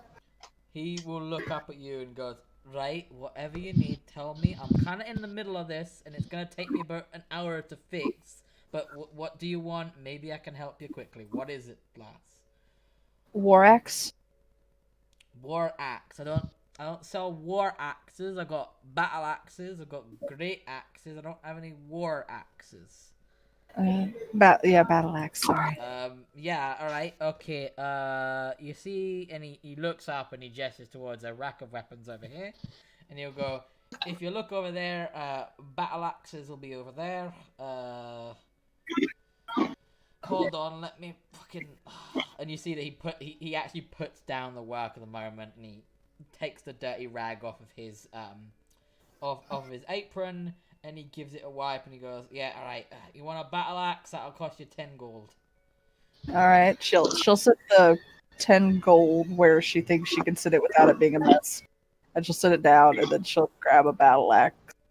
Thank you. He gives her a nod, I imagine you put it on the anvil, because that's the closest place. He slides it along, puts it in his little pouch, does it back up, and then he returns to working on the, on the gauntlet. I'm so tempted to fucking sleight of hand that pouch. If you want to sleight of hand that pouch, by all means. Do not. I don't, considering the fact that we're supposed to be attempting peace talks here. The last thing I want to do is fuck up a stealing a pouch from someone. And Sarah's just gonna go to Wilk. And she's just gonna have a very special twinkle in her eyes. She's gonna go, Wilk. The lady at the general store said she's got more apples for you. Will could sense mistrust in her eyes. I mean, sorry, I was having a moment. What were you asking? Not bad. She's gonna hand him. She's gonna how much is a regular apple worth? Out of curiosity. A regular apple would fall under the exact same price as a ration, so it would be. She's gonna give him silver. She's gonna give him 2 gold and 2 silver. Okay. And she's gonna be like, "These are for the apples. I promised you. Just take it, and why don't you go hit up the woman at the general store?" Okay. Whatever gets me more apples. And she's just gonna set the barrel of rations down, and she's just gonna look at her battle axe. She's gonna look at Hera, and she's gonna be like, "How you doing, Hera?" Better. Could be better, but I'm okay. And as Hera says that, and Wilk enters, he hears the sound of a book drop, and the woman looks up at him and goes, "Oh, Hello, Mr. Adonis. So happy. Are you talking to Juan? No. Don't worry about the sock puppet. I'm talking about you. Oh, thank God. She got kind of plans leans. for the She sock kind of puppet. leans on the top of the table, and she goes, "But he can watch." Oh, this is gonna get really uncomfortable. Listen, I was into some weird stuff with Dar, but this is... I don't know about where this is going. I'm very happy right May- now. Madam, may I have some apples for... How much gold did I get? I got like... 2 gold, 2 silver. I got 2 gold and 2 silver. Yeah, thank you, inner monologue. And Sierra promised you some money for some apples if you helped her with something. I don't even remember what the thing was anymore. There's the payment. That'll Probably for carrying Yaxper. that'll get you 25 apples. There's a pot full of apples right there. Oh, I'll Positions take 'em. herself in front of it. Oh? She puts one in her cleavage. What? What? Is this an enemy? Wilk pulls out Waldo.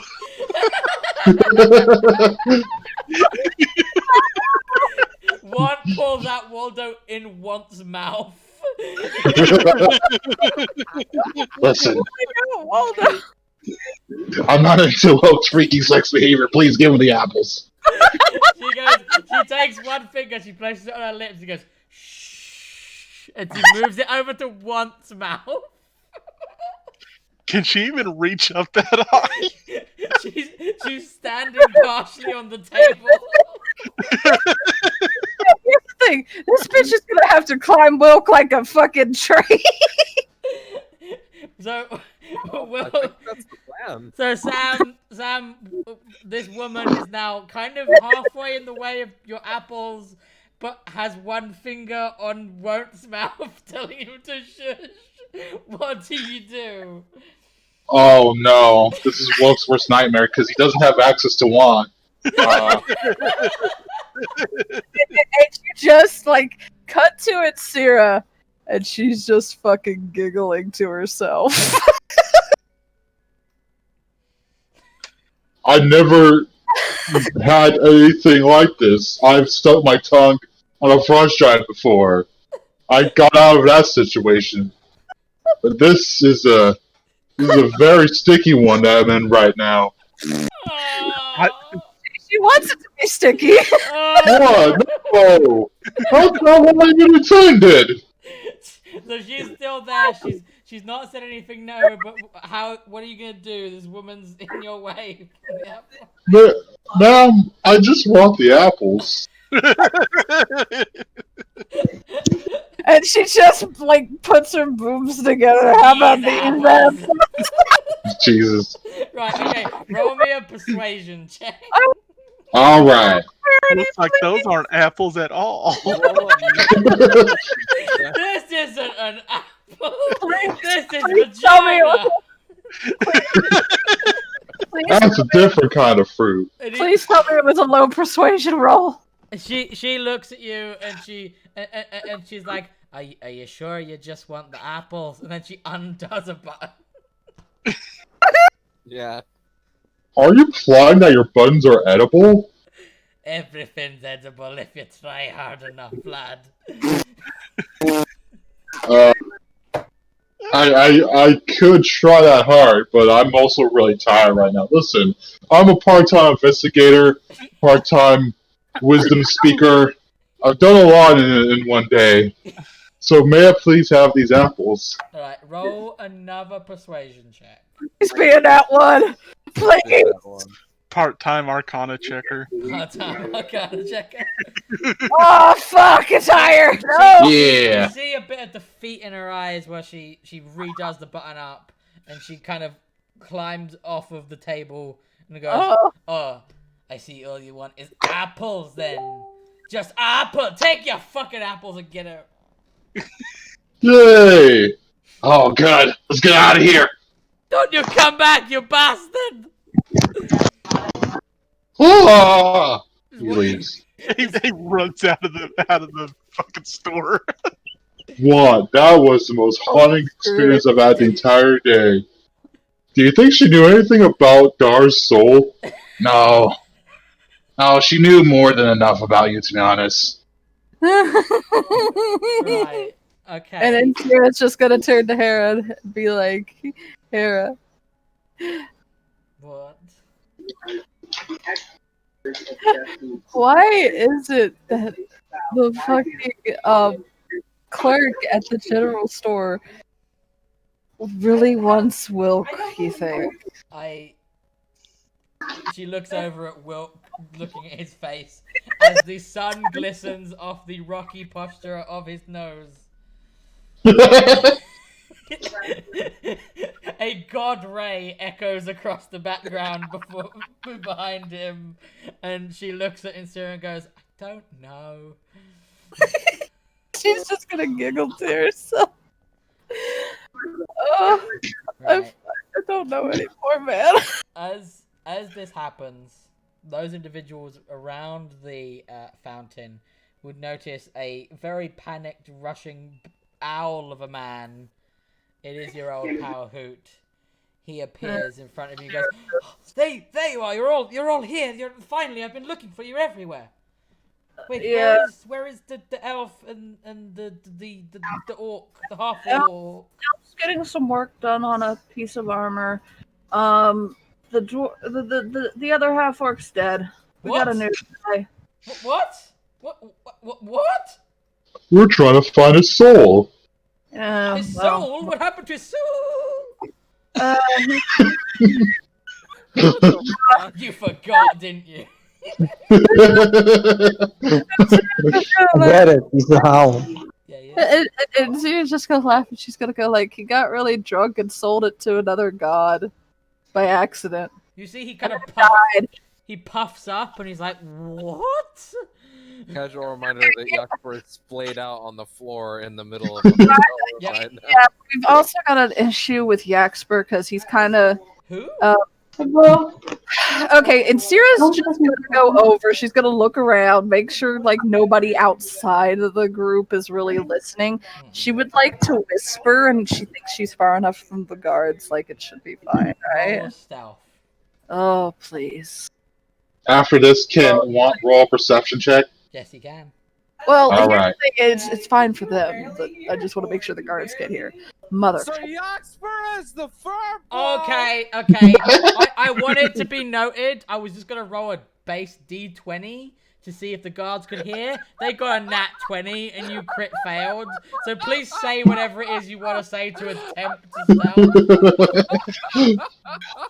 But yeah, we're gonna have to talk because Yaxper's sleeping. That's not what you were gonna say when you were whispering. No, No, because like Yaxper's out of it. Something went wrong. He's out. Toss him on the floor. I don't. Yeah, and apparently Wilk tossed him, and now he's got more brain damage, probably, which is great. Lovely. He's got. His arms flailed around like spaghetti noodles. Right. Cut to him just on the floor, not moving. Cut. She's gonna be honest with you and just be like, yeah, he tried something, it didn't work, right? I don't really understand what went wrong, but all I know is he's kind of. Seymour. You don't understand where it went wrong as you were violently shaking him. Contact your god! Contact your god! Call the manager! Call the manager! Seymour, your daddy's still not home, Here right? is the Mega Karen after all.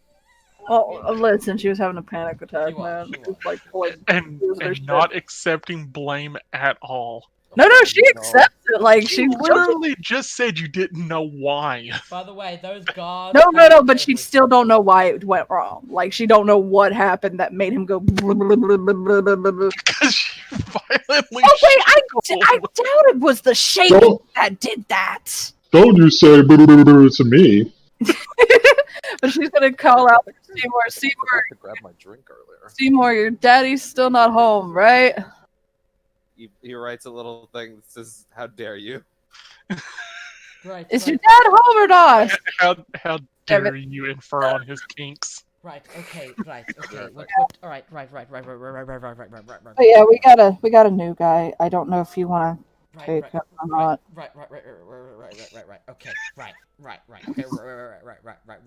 Right. Okay. All of you, get whatever you need. You need to come and see Floric now. Floric has been trying to find you to speak to you, but something happened earlier today, and he said that I need to find you immediately. Yeah, do you want us to bring the new guy or not? Hold on, he's gonna do a stealth check because he's gonna whisper to you. Get good old Hoots God tier sheet back up. Because she doesn't know if she should bring Kother or not. Like, it's like. I don't know if we should bring Kother, but can we bring Cathro? Yeah. Right, let's do a good old stealth check. He gets a 20, so he's good. He's good. Fine. He Sure as shit, like always. He With stealth. whispers to you, saying, do you feel the individual can be trusted? Remember, Floric and all of you are technically still wanted by the Lux priesthood.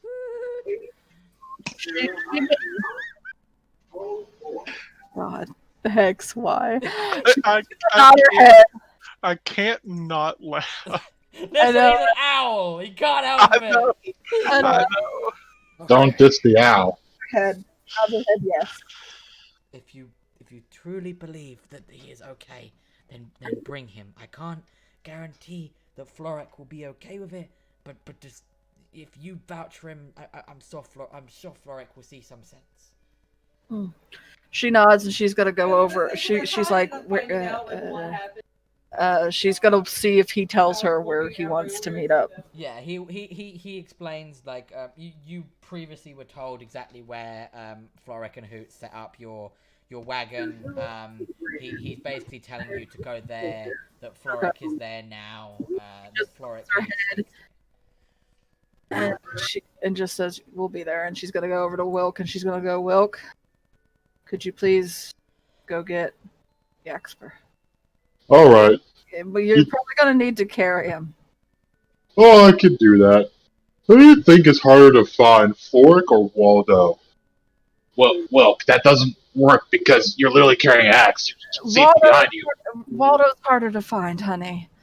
Always harder to find. He's always hiding. No, don't listen to him. Don't. Wait, which one of you am I supposed to listen to? You know who. And then he leaves. Look at the in-between space. She's gonna go, yeah, Wilk. Right. I heard that, or did I? And she's just gonna go because she's super mature. So Hoot is going to return to Floric. Phases through a wall. She's I was going to. gonna go to Cathra for a minute and go. He just jumps like the Hawk through the wall. She's gonna go, Cathra, can you come with me for a second, honey? Sure. Okay, over here. Wait, let me actually move because apparently movement is important. It's not a choice. There we go. Movement is not a She's gonna look around, make sure they're not being followed or anything, right? I mean, roll be a perception check. Oh, please do some perception check. Can I help? You can roll a perception check. Okay. Got a decent one. Okay. Very perception.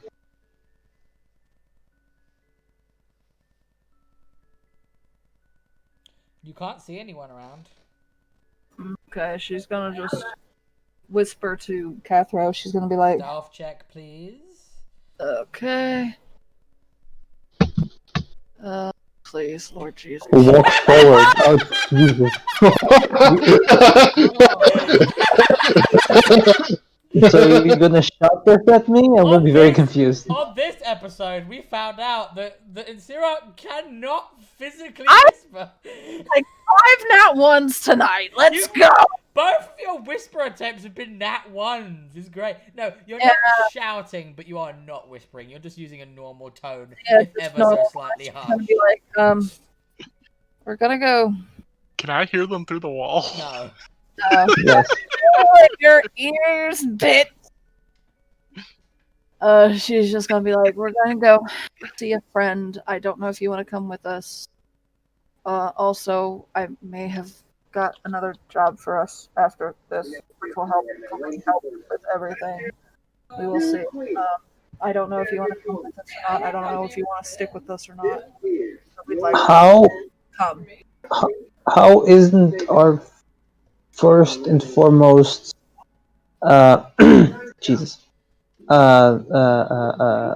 priority what happened to us on the She's just gonna say, because there's a lot of stuff going on, and to get to the answer of what happened to us, I think we're going to have to do a bit of work, a lot of work. And we're gonna go see someone who might have an answer, or at least a bit of knowledge. And like I said, I don't know if you want to come or not. I think we can trust you. Hopefully, we can. So it's up to you if you want to come or not. if it's just to help to um,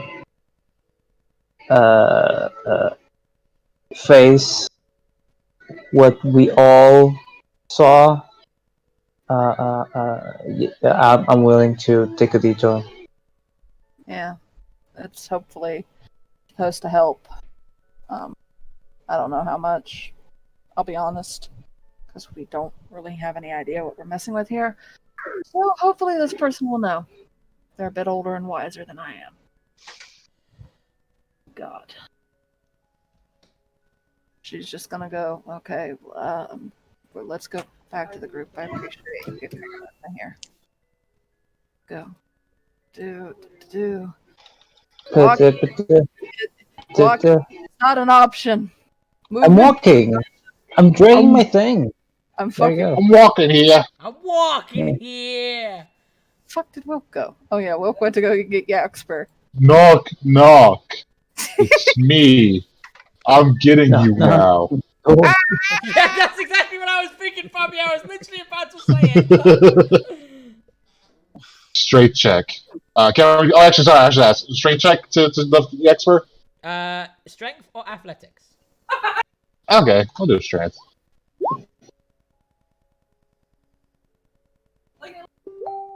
As you attempt to pick him up,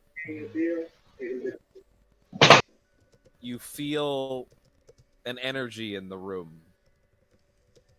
and his eyes begin to light up purple. His brain then blasts you back. Are you actually doing an attack against him? This is mostly flavor, but if you want it to be an attack, we can say that. Okay, right. You know what? I think that should be more on you than on X. Yeah, Wait. that needs to be on me. If you actively want to push him back, I would say you need to either use a spell to push him back, or actively do some kind of attack on him. If you physically want to push him back, the only ways you can do that is if you use a spell that actually does that, or if you are physically trying to push him back with like your hands. So What the it's spells be used in this place? Sorry. Oh yeah, that's right. Magic can't be used in here. That's why. That's will- why. Poof poof. I will let it happen because this, if you're doing this, this is technically not magic. This would be psychic. This would be your psychic energy. Yeah. But if you are attempting, Keep her mad at us. so if Anymore. you're attempting, Someone's gonna be real mad at what's about to happen. right? Oh. Your Eldritch Blast pushes back, doesn't it? Yeah. It What does. to do is to see if this works. Roll me your 2 Eldritch Blasts, and if Okay. one of them hits him, I'll let it push him back, and he'll take the damage of 1. Okay, we'll go with that. All right. But one of them has to hit him for this to work. Yeah. Alright, hits. That hits. Right, roll damage, please. Right, so Sam, Wilk goes to help, and this exactly as Devon describes it. His brain radiates this aura of energy, of psychic energy, and you feel yourself be pushed back 10 feet. So please move back 10 feet, and you're probably into the door at that point, and take 10 damage. Whoosh! I did take 10 damage. Oh, hold on. Let me do that. Yoxpert plumps to the ground, and then his brain physically lifts him into the air. Like, you know in XCOM 2 when the sectoid possesses a soldier and you just see their head lift up first? It's like that. And his brain starts to kind of blast the room repeatedly. He's not conscious. It's not him. His brain is kind of losing it. His brain is in self-defense mode, apparently. It's in self-defense, and something is going on. And eventually, after enough kind of like knockbacks of the room, this is probably fucking the room up. Oh, Not yeah, the like- room's... Right, tell you what, roll me 3 Eldritch Blast damages. Don't roll the Eldritch Okay. Blast. Just roll the damages from that Eldritch Blast. Okay. Well, So roll me Well- 3, so that's 1, yeah. I pressed it again, but 2, 3. You have destroyed the bed. The bed is in chunks and pieces now, and you have half destroyed the chest next to the bed that's there for just people to generally put their stuff in. You have smashed through it with psychic energy. The bed is completely destroyed. The walls have dents in them, and the cage, the case next to you, just half destroyed. You have thoroughly wrecked this room. his body is limp and his head is shaking like something out of Silent Hill. Just Just to the sides, yeah. and all of a sudden, an otherworldly voice emerges from his brain, not his mouth, From his brain. that screams, "Applejuice Crusaders!" and then he plummets to the ground. God. And then he goes, "What'd I miss?" As you look around to see your room is Oh. absolutely destroyed, and that What Wilk has been happened in pushed here? back. We will not be allowed at this inn. God, yeah. wait. What Wait. happened? If we're the Stardust Crusaders, does that make me Iggy? No, Yes. yeah. Oh, okay. Nice. Oh, hey, Wilk. What you doing? Well, yakety smackety, you sure did give me a whopping right there. Wait, did I do something? You did something to my face. Oh, I'm sorry. It was. When did that happen? It happened just now. It's like you're. It's like I saw a floating forehead that turned into a cargo drum. Just smashed the entire room. Oh, did Yeah. you do this? Yeah, it was really fucked up. We should probably go before we get caught. You Alright, hear, before you do, you We're hear a probably very gonna get vaguely caught, though. Scottish accent from below going, "What the fuck was that?"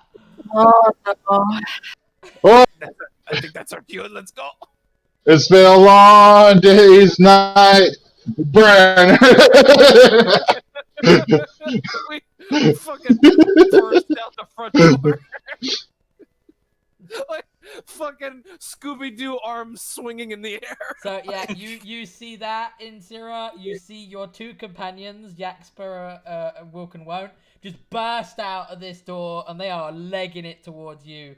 You did hear How like did a that- large sound of blasts and weird energy. That look from outside, was any of that visible from outside? It Dude, it wasn't looked fucking visible. cool. It wasn't visible, but you we could heard a big hear boom. it. You could hear the booms of your psychic energy.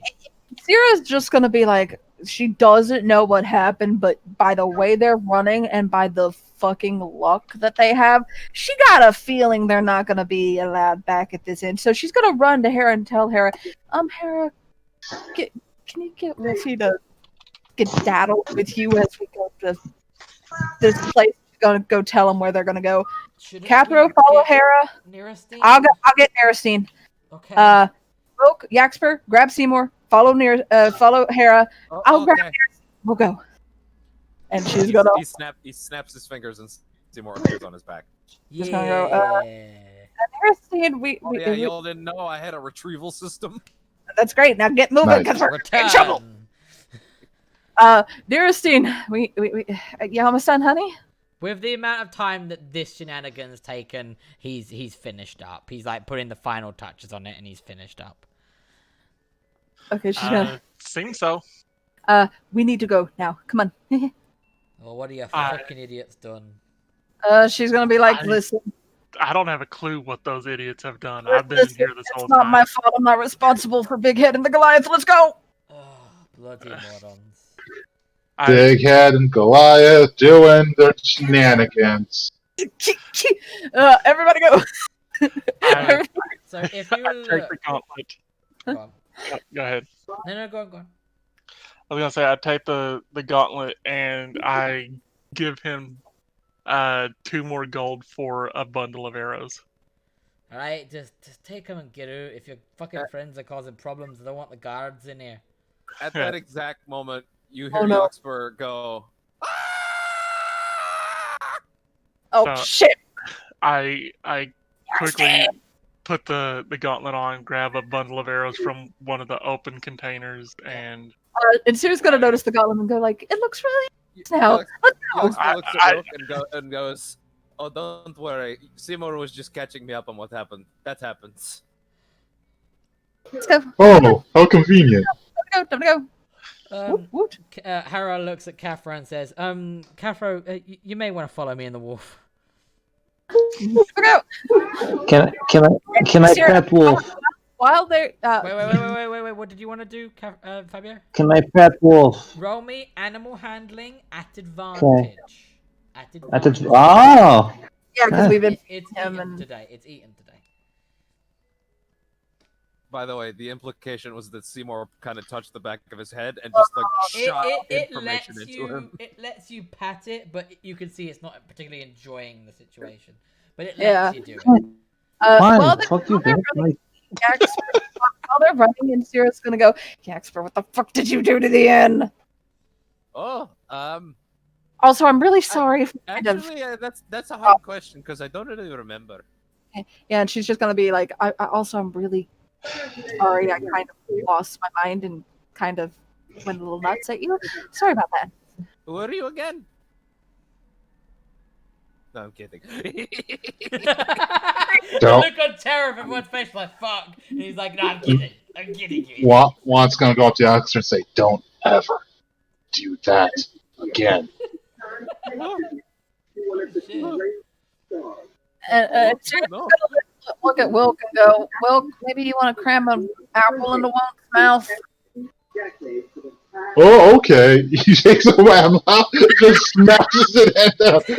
What are you doing? It's like Many apples. she's like, and Sarah just chuckles. Yeah. Off we go, Applejuice Crusaders. Away! Oh, there he goes. Okay. Run. Yaxper, move it. Damn it, I can't believe Okay. what did you do to the end? Did something happen to the end? Oh, right. Yeah, the explosion. It's more like a minor kerfuffle, really. Yeah, how was your room? Oh, that was my room. Oh, Yeah, that we makes a lot more sense. For you. That well- makes a lot more sense. Yes. Oh dear. Suddenly the pieces are coming together. So, Looks like this is another job for this old hat of a detective. So you are traveling through the forest. You're rushing because you want to avoid what's going on. Cathro, are you following them or are you just standing there in the middle of the fucking town? Damn it. Movement is not an option. It's not optional. It's not optional. So you guys are rushing through. You hear vague shouts of It was the fucking. It was the fucking fireball. The fucking big guy. He fucking. No, ran no. through. You hear. time to go. You Oh, hear no. vague shouts in the distance about this. And then this over here is actually my stand-in for the cart. So if you okay. when you wanna, because I didn't want to make another map for it because it seemed a bit It's a small. very big cart. Yeah, don't worry about it. So you get to the car. Whether you choose to go in or what is up to you now from this point. The wolf the is cart going to is stay not outside. optional. Man, I'm right there. What the fuck? No, you're not. Wait, Oh, over here. Yeah. where? Oh, that's a card? What the fuck? It's because I didn't make a whole fucking other map for it. Okay. Okay. Right. So you all enter the cart. You can see that there's still loads of just random items in there. Some of them have been thrown out. Some of them are still there. And you see the two figures before you. For Fabio's sake, you see the owl man that is the Hoot. You haven't been told his name yet, but I'm pretty sure you heard someone call him Hoot. Yes. And then in the middle of the cart near the back, there is this figure here who is a figure wearing bronzen armor, carrying a very large scabbarded longsword with a red scarf wrapped tightly around their neck.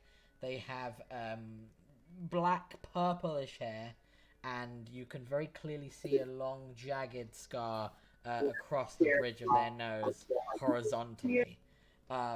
They seem very stressed out the moment you go in. They seem to be very stressed and pondering something. You all enter the car, I assume. So, what do you do now?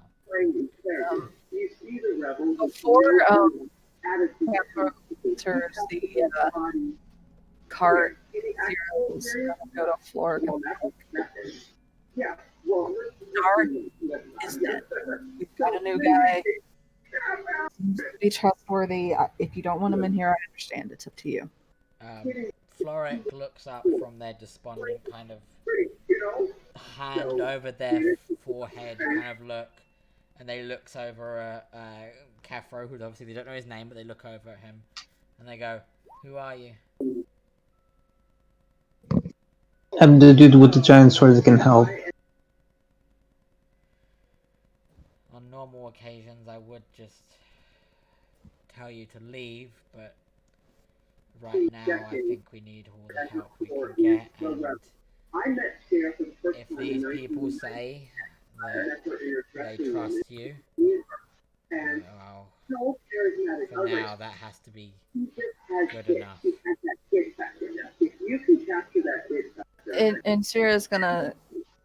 Would Sarah be smart enough to put two and two together that all this went down and then something probably happened to Flork too, from the way it all lined up timeline wise from what Hoot said? Yeah, you would very much remember that Hoot specifically said to you that Florek was looking for you, but then something happened this morning, Yep. and Florek told Hoot that he had to find you now rather than later.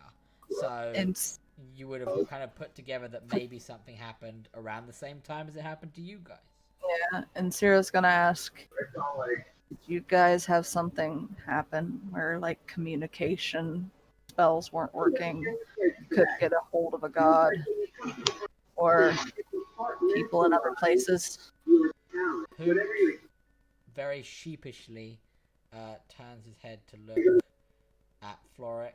Hoot, almost as if you can tell Hoot doesn't want to say anything, but he's looking to Florek to see what Florek will say first.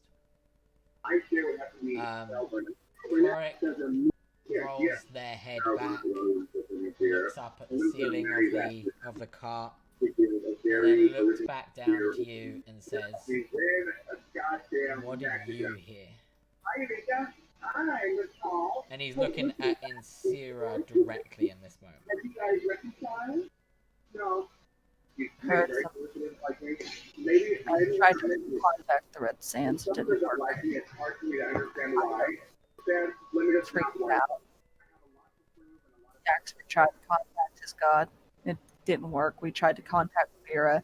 Didn't work. Finally, we heard someone speak through a group of shamans. They called themselves Nasus. A TV or something in the background. Yeah, I Yeah. think it's Fabio's. I've just lowered his It's volume a fine, little yeah. bit. It's fine. Yeah, continue. They called themselves a Nasus. They want to silence the world, apparently. This They said it's already begun. this is the Paths gravest. are closed. This is the gravest omen that I have had the unfortune of hearing in most of my ageless life. Did you all experience something?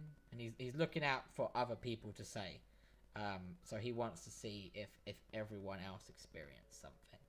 So he looks to Yaxper and to even to Cathro, to see if you guys speak up about experiencing something.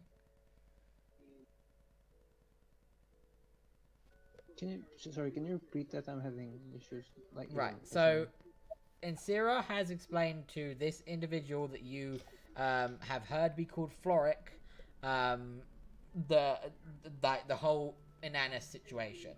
Floric has said that this is the gravest omen that they've seen in almost all of their ageless life, and has inquired to looking around the room, so you all had some kind of experience with this.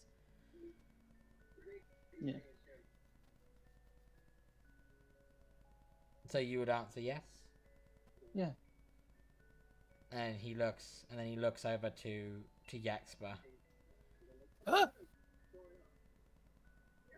He's not Hello? saying it, but his eyes are questioning. You had something happen to you? Yes. I think I had a, let's call it a halted connection to my my usual deity, and I think it didn't go too well. I think I got some interference on that line. It was not good. Yeah, and Sierra's gonna look a little sheepish and go. By the My- way, my- sorry, go ahead.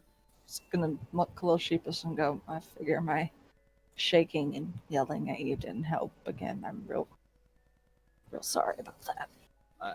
I'll be honest. I was like being ripped between 7 billion worlds, so I don't really remember that part. I'm sure it didn't help, but yeah. By the way, hey Wilk, did I like hurt you? Because I hurt that room, and I was like, are you okay? Yeah, I'll be fine. I was just taken off guard by your massive forehead doing a bunch of crazy magic. Yeah. Well, hopefully, I mean, I don't think that'll happen again. I don't think so, at least. I think it was a little bit of feedback my brain needed to work off, because my master gave me master my well, yeah, I guess that's fine. He gave me some new cool brain powers, and I think getting hit by our resident evil god was probably a very bad. It was a bad time for these two things to happen, and I think my brain had some residual energies it needed to work off. But hopefully, exercising that new power a little more frequently will make my brain, more resistant to that. Well, I hope you have it under control, because listen, if I have to, I'll turn that fort of yours into a Congo drum. Beat it until I hear some violent percussions come out of your head. No, that's not true. What is my drum that I beat to? What?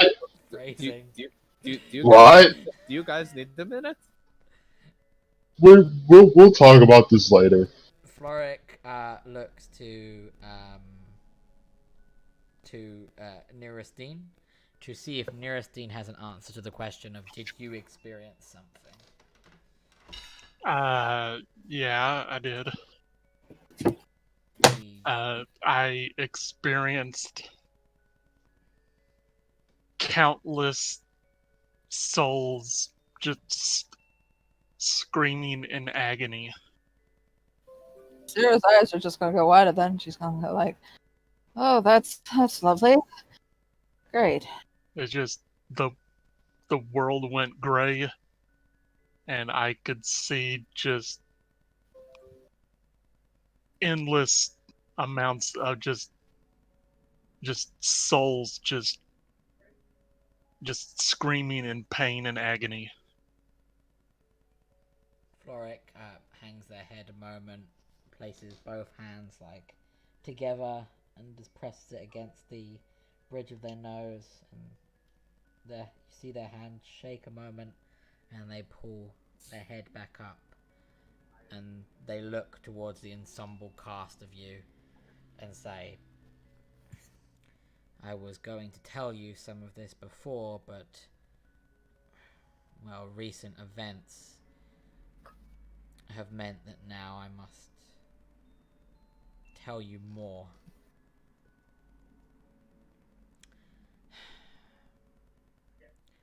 I'm going to say a lot. Much of it will be hard to take in. For now, I want you to listen. If you have any questions, I promise I will answer. But I need you to listen to me. Will you listen? And Sarah nods. Sure. Woken whatnot. What you know about the ancient conflict known as the Draelec War is a jumbled mix and mess of myth, legend, and plain out lies. But I will tell you the truth. The whole truth. Because I was there to see it myself. Between what you call your world and all the others, there is a force of energy. We refer to it as the planar wall. It separates this universe from the next. There are small pathways between these, some made by gods, some made by extremely powerful individuals. But mostly there is just this blocking force. But between that blocking force, there is something else. There is an endless cacophony of energy that we call the void. It is perfectly nothing. It has no energy, like an empty river or stream. But the realm itself, how to put it mirrors back what we put out. Thoughts, desires, hates, angers, they're all reflected in this emptiness. And when they are bound into it, they are given a twisted form of life. And at one point in time, those walls began to break. When they did, the void ushered into the material plane. It turned out that these walls that protected our world were slowly being chipped away by, well, your ancestors. And Floric turns to look directly at Insira. The lords of the Nine Hells struck a deal. And so the walls that protected everything in this realm and the other realms came crashing down. And the stuff of nightmares became real. Of course, when these walls broke down, that led to all of the other walls separating all of the other heavens and hells in existence from your own. As nightmares themselves seeped into your world, the gods of the others decided that they would not simply allow such a thing, that the gods themselves would intervene. The heavens in all of their forms, from nature to light itself, came to this world's aid. And that's where I come in. Where my brethren comes in. The Angels of Lux stood as the vanguard, the spear tip of the counterattack against the Void. And thus, the Dralek War truly began. At times it felt endless. The horrors we saw, they were enough to break people's minds. Of the Void came the ruler beasts, horrific entities of mind-melting insanity made into real space. The Nightmare Kings, the Void Krakens, the Carrion Queens, monsters and nightmares, all too horrific to describe. But above them all, there was one undisputed ruler of the Void. Ananis, the Void Dragon. A gargantuan, horrific beast with 5 heads. When Ananis walked, the earth itself would give way. And when he fought, gods died. Honestly, I was prepared to die from the fighting. We all were. We thought that everything would end because of Ananis and because of the Void and the horrors that they ushered in. That wasn't how the tide turned. You see, Ananis wanted only one thing. Total destruction. The worlds, the heavens, the hells, the gods, everything. No life, only silence. The devils and the lords of hell, however, they wanted to rule. They realized that if Ananis had his way, there would be nothing left to rule. And so, they turned and changed sides. With these new forces behind us, we organized one final push, one final attempt to do the unthinkable. Kill Ananis. If we break the dragon god, we win. If we don't, everything dies. With the combined forces of the 9 hells and all the heavens that we could muster, the forces of all mortal beings that dwelled in this plane joining under one banner for one glorious moment.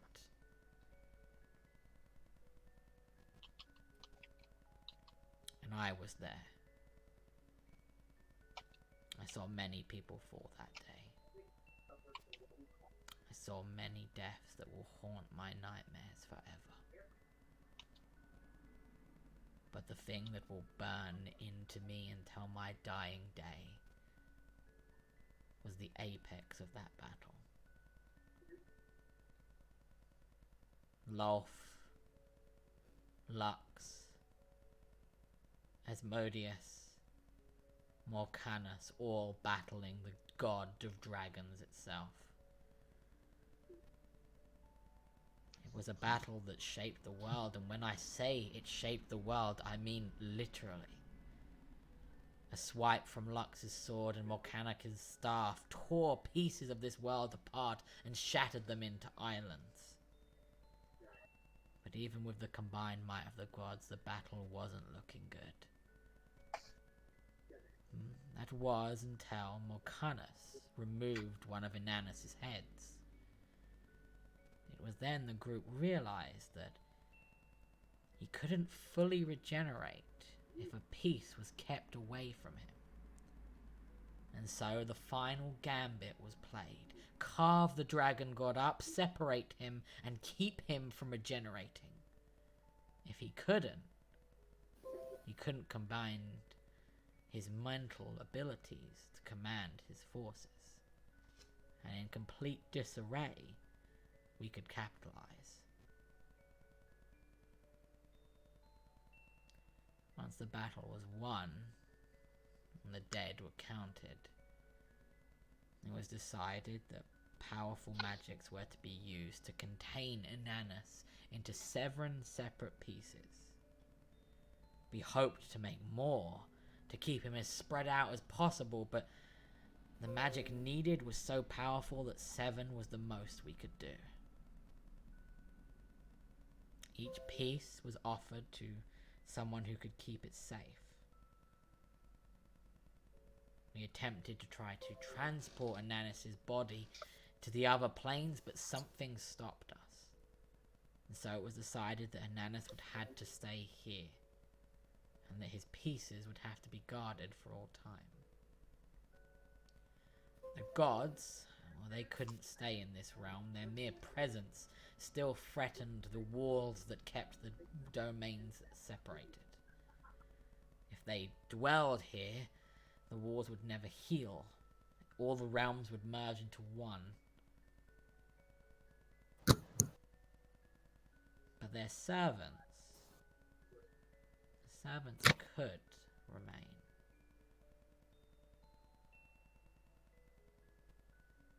Many were simply trapped.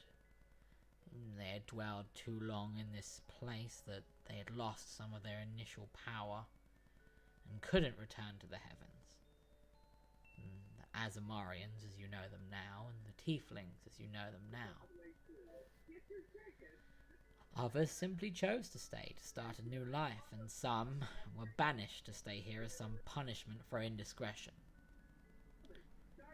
The Angels of Lux decided to form a guardian group, the Lux priesthood.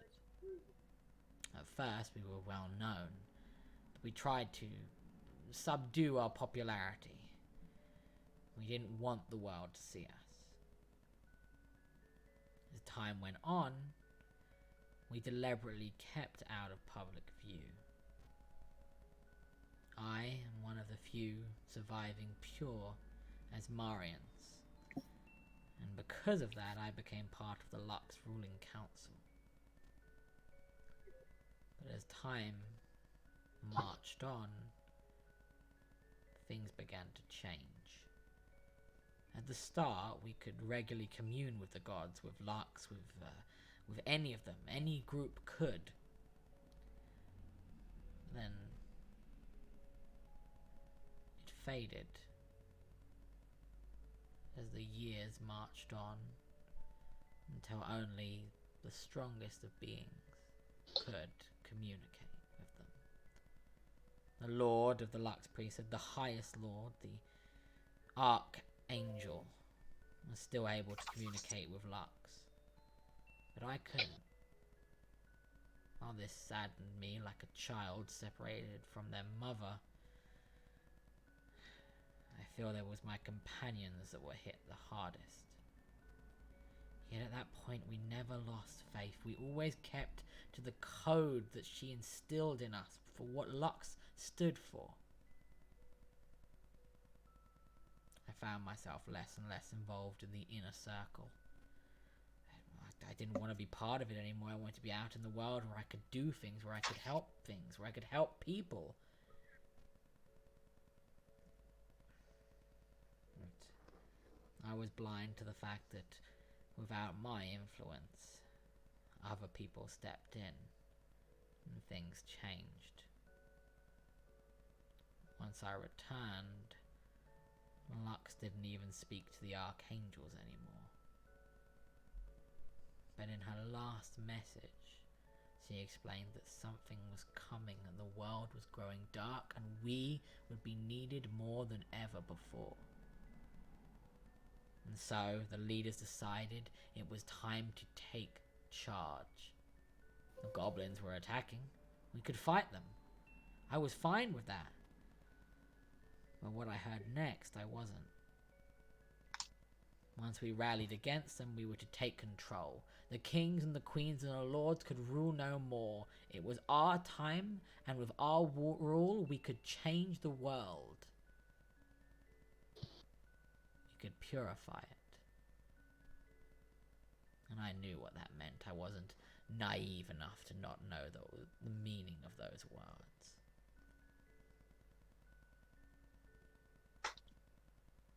I played a role. But I could tell the oldest of the circle, the ones who lived through the war, they wanted to change things.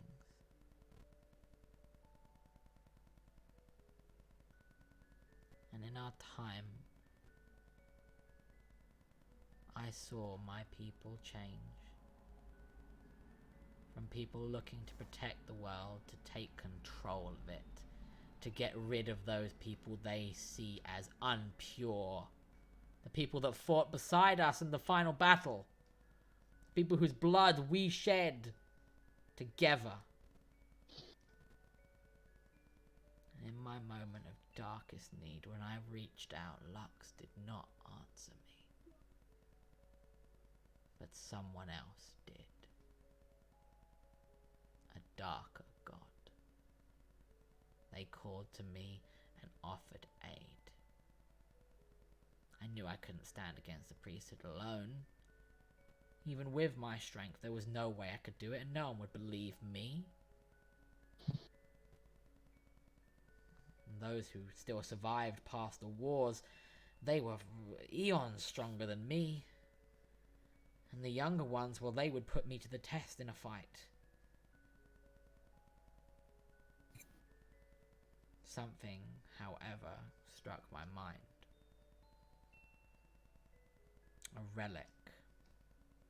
A weapon of ages past. A weapon only a tiefling or an Azamar could wield. A weapon forged with the blood of my own kin. And so in the deepest depths of our vaults I found it. And I stole it. And in doing so, I had to break one of my basic, most trustworthy oaths. In doing so, I had to kill the priest defending it. And then, with the blood of the innocent on my hands, I ran.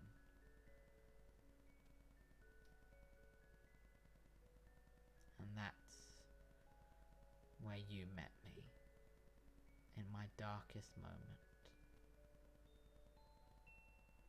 If you have any questions, I will answer them now.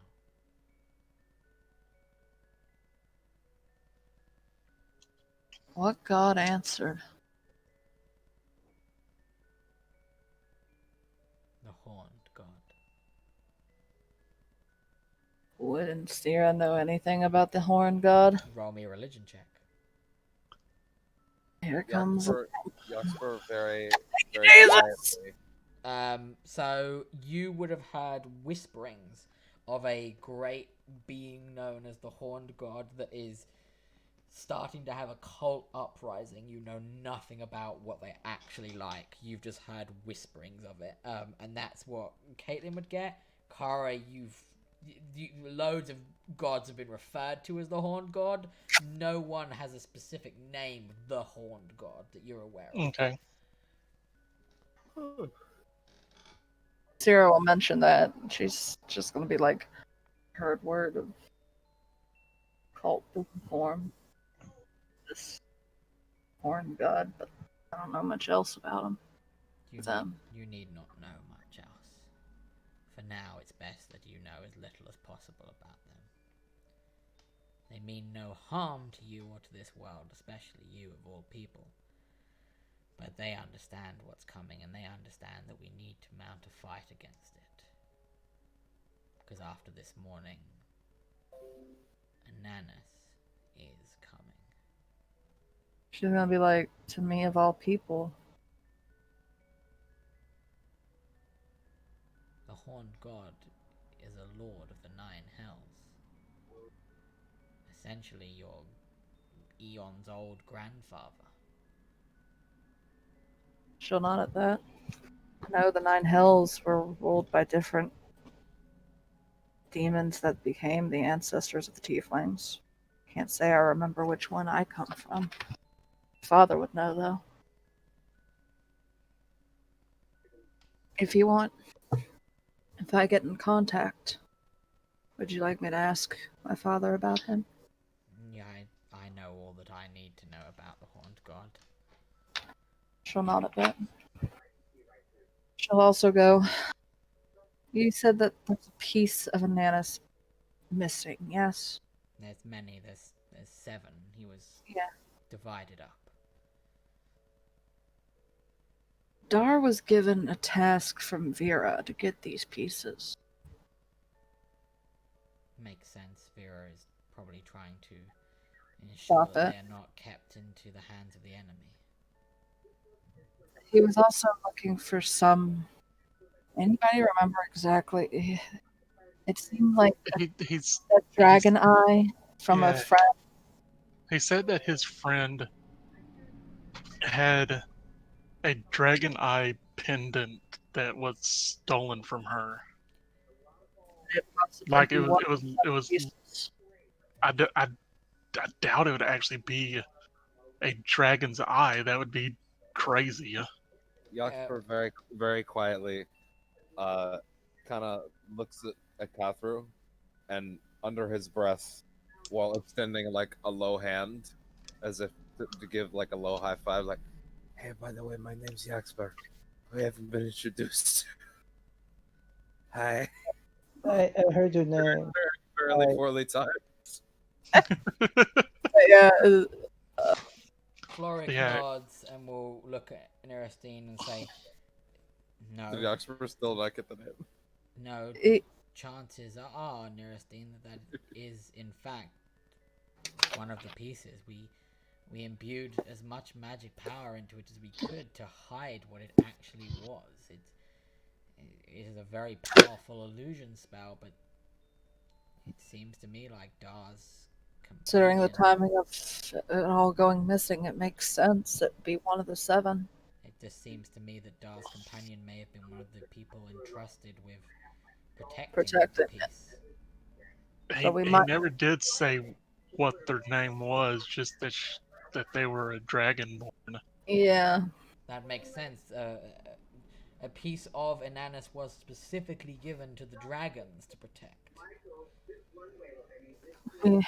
If we might want to ask them something. They might know more about Ananas than we would. Maybe a way to track this.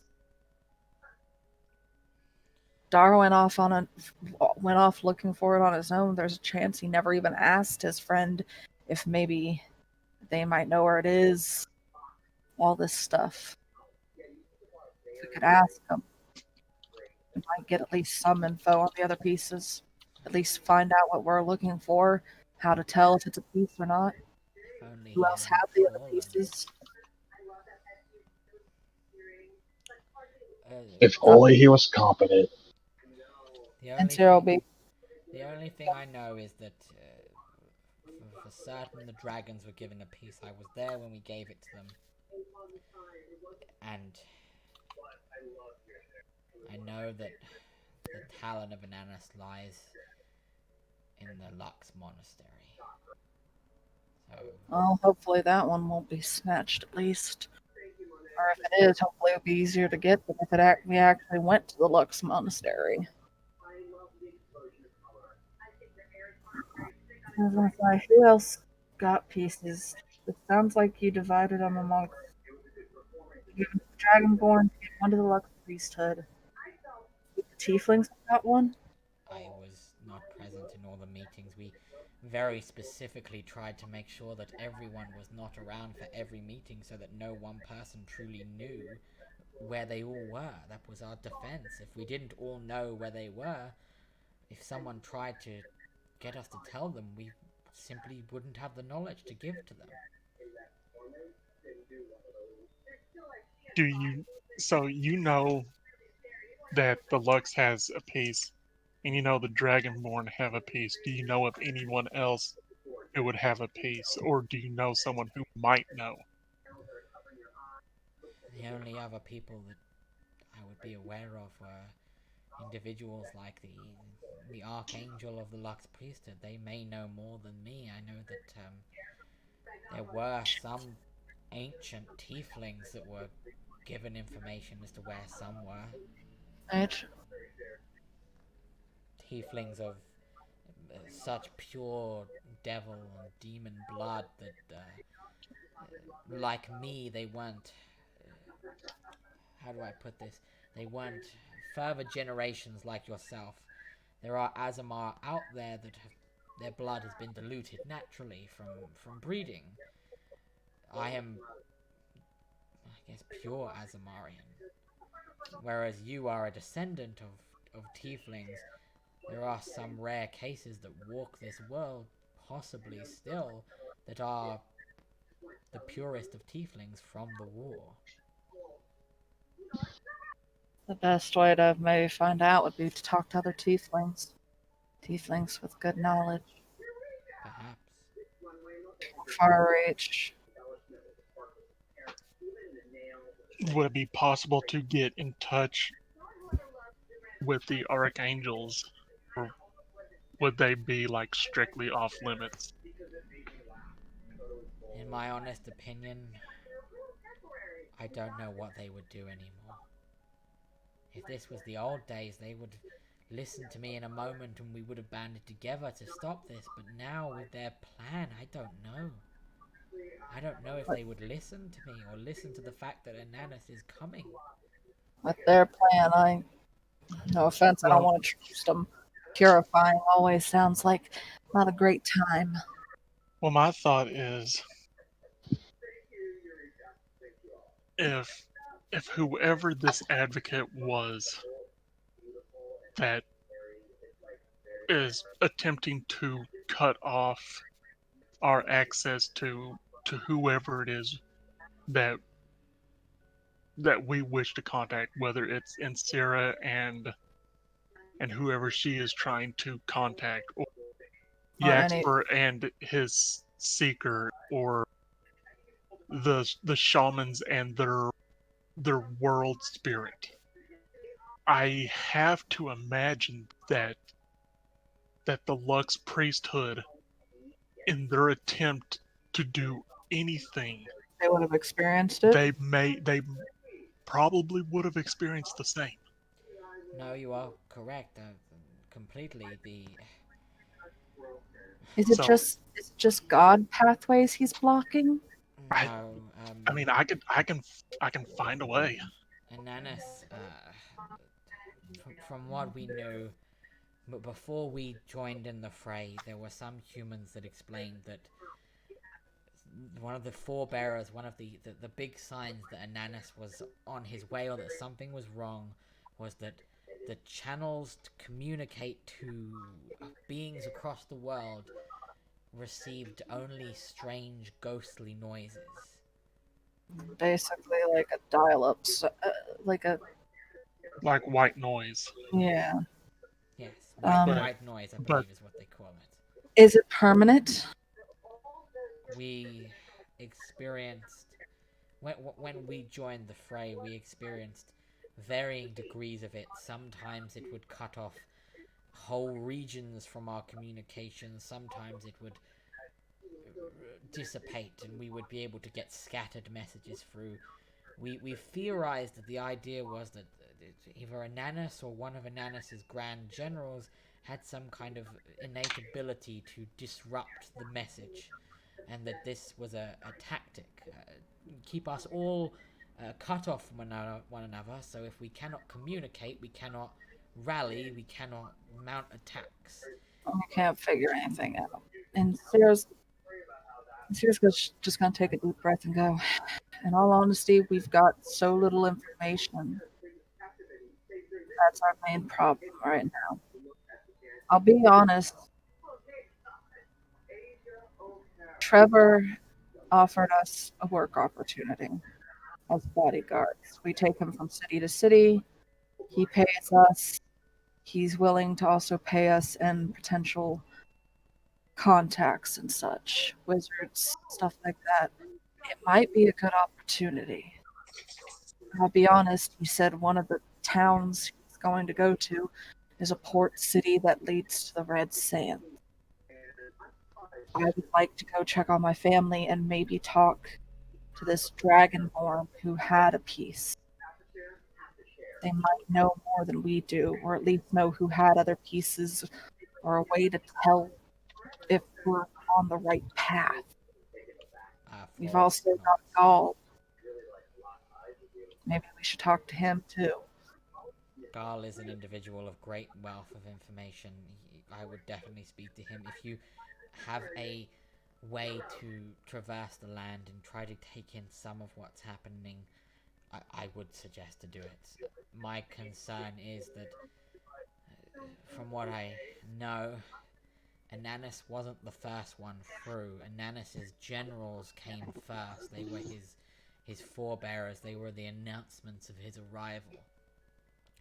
My concern is if we hear the ushering of Ananus. That means his generals are already here fucking shit up. And if they're not, they're very quickly on their way.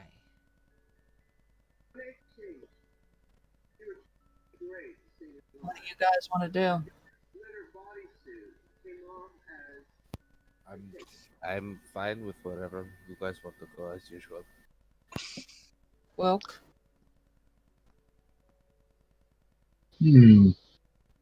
That's a very tough answer. I have to say, if you feel like you need to go where you need to go in Sierra, then you should follow where you think we should go. It'll be months before I get to the Red Sands, but I'd still like to go for selfish reasons and, honestly, for information from this Dragonborn. Darnu. Not only that, but I do think it right that we return at least word of Dar to his wife. I mean, here's the thing: there's no guarantee that this friend of his is even in the Red Sands. We don't know. That is true, but we could take a shot. Not only that, but I could talk to my father. He might know some tieflings who might have an answer about maybe more ancient tieflings. I mean, we could also... I hate saying this. I could try my grandparents. Hera, who has been quite quiet but very listening to all this, crosses her arms and says, "What of the tome, Fortuna's tome? How does that play into this?" I asked Yaxper if I can see the tome. Certainly. He hands it over. I take the tome and I start to flip through it to see what, if anything, has changed since Dar's death and Cathro's arrival. No. It still reads the exact same as the last time you read it. So So they shall come, That's the chosen warriors of the dark and the light. Great shall be their burden in caliber. For the darkest of times, we shall need them most. In the den. Sorry. And Sierra's gonna interrupt. Sorry, Cathra was a slave. No. He was, like, you were captured. You were technically going to be a slave. The tome could have been talking about him just as much as Dar.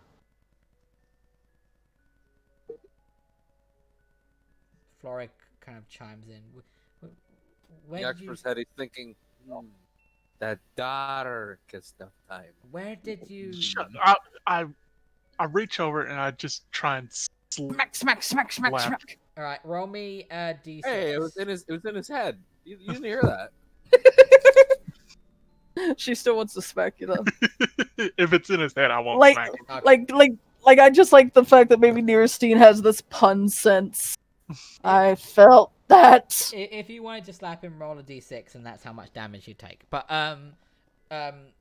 Floric chimes in and says, "Sorry, Mr. Caffro, do you mind explaining to me how the group actually met you?"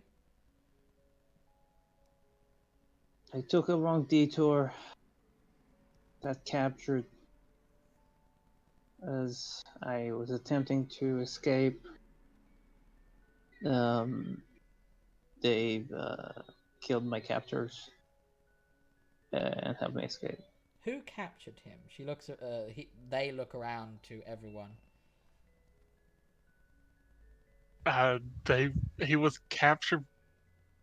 We have to assume by the same drow slavers that captured us. Then We're not 100% sure because we weren't able to see them the first time around. Insira is right. If he was captured by slavers, they planned to sell him as a slave. Just as much as this tome could be talking about all of you,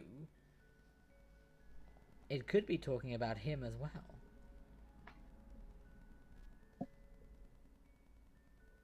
Caffro, just as much as Dar, just as much as Yaxper, just as much as you, Nerestein, could be one of Fortuna's chosen.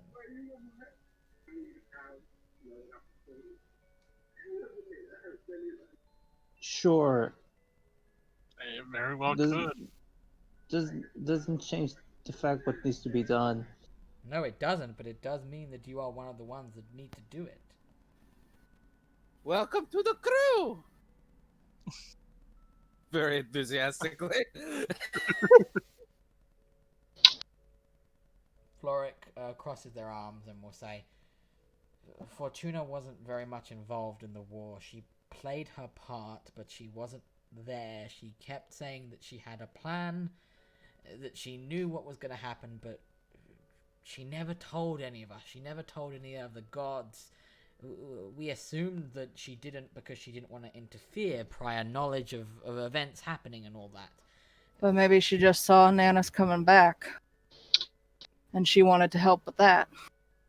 She disappeared before the end of the war.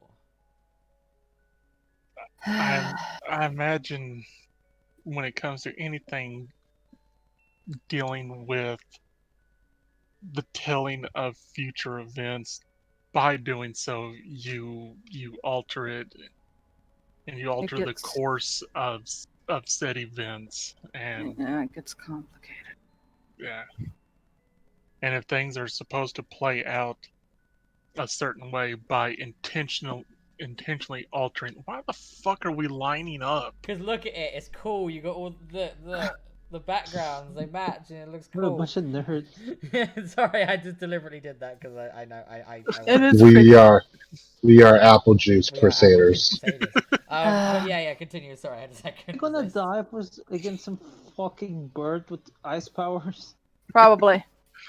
But just by intentionally altering it, then you're going against your own, just your own self-interest. Even as a god, you can go against your own self-interest as someone such as Fortuna whose whole thing is predicting the future, telling the course of time, what have you, by telling the course of time and then intentionally altering it. Like, what would be the point? And Sarah's just gonna shake her head. She's like, "This just got 1,000 times more complicated. You're right. What do we want to do? Do we want to take Trevor's offer, tell him to go stuff it? What?" I mean, until we know where to look, This is at least a way to get around.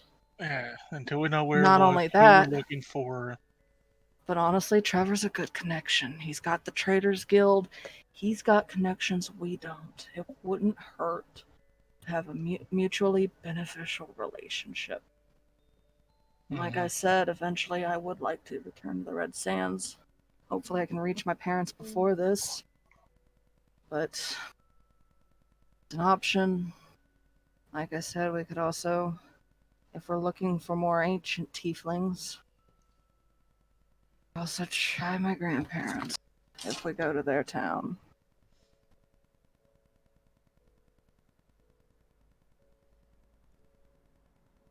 Please don't let us go to their town.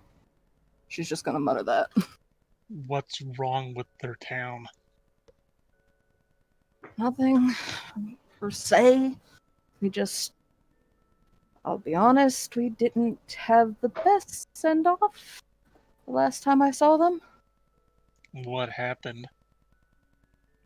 They didn't like the fact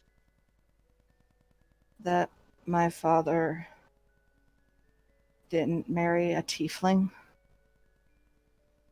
that he went for an orc. Oh, is that all?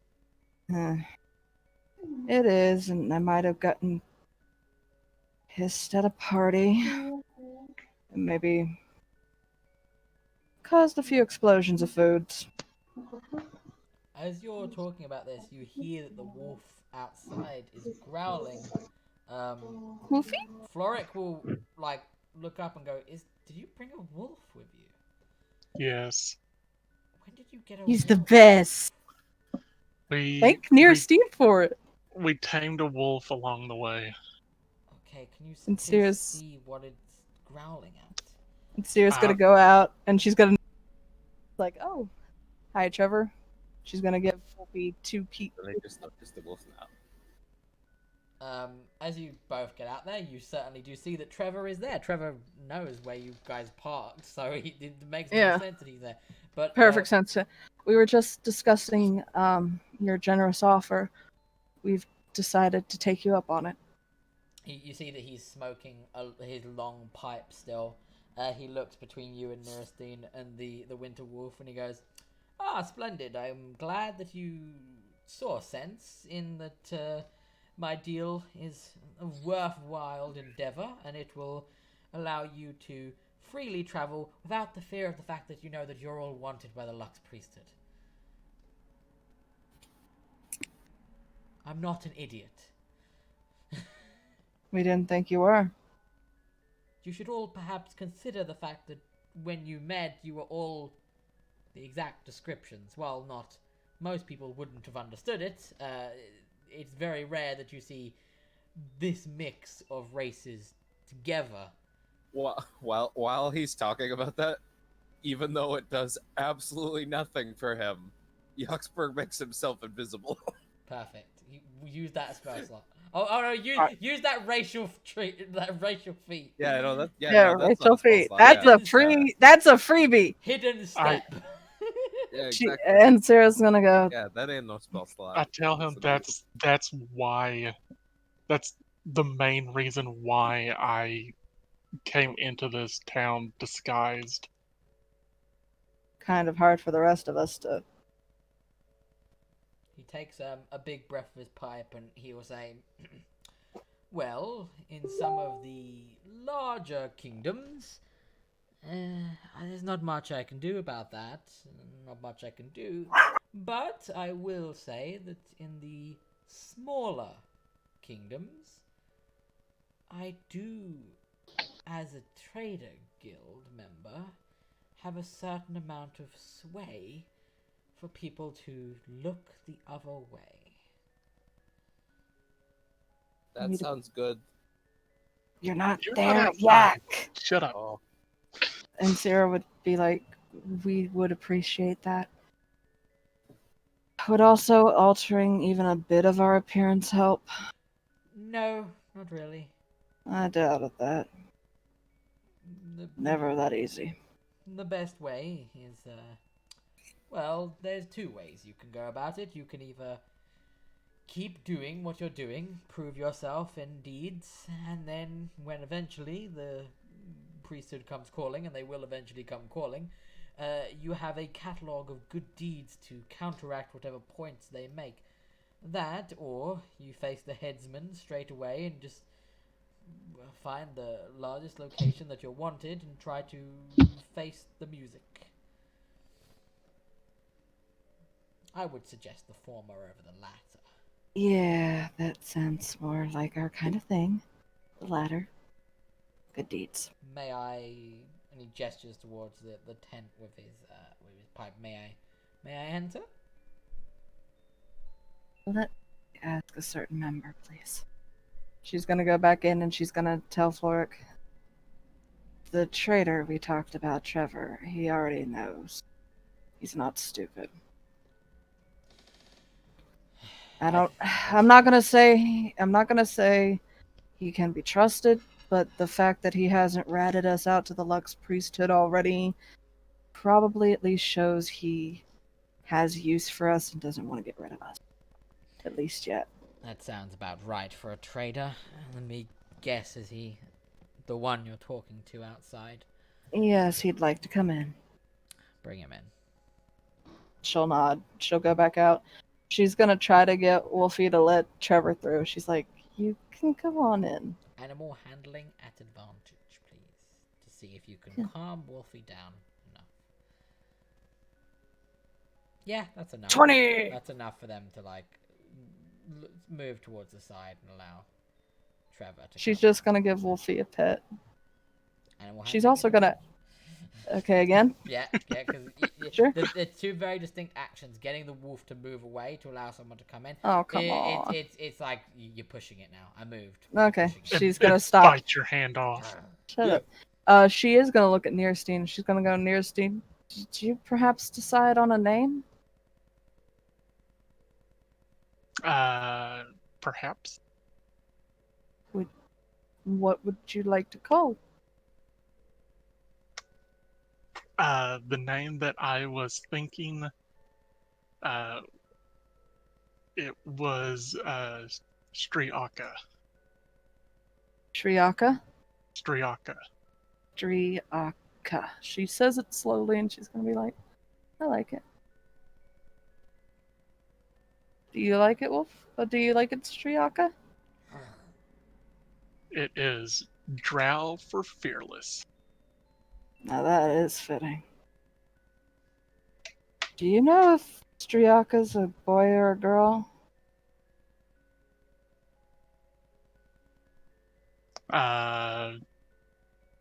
Do I know? You can do either an animal handling uh-oh. or a medicine check.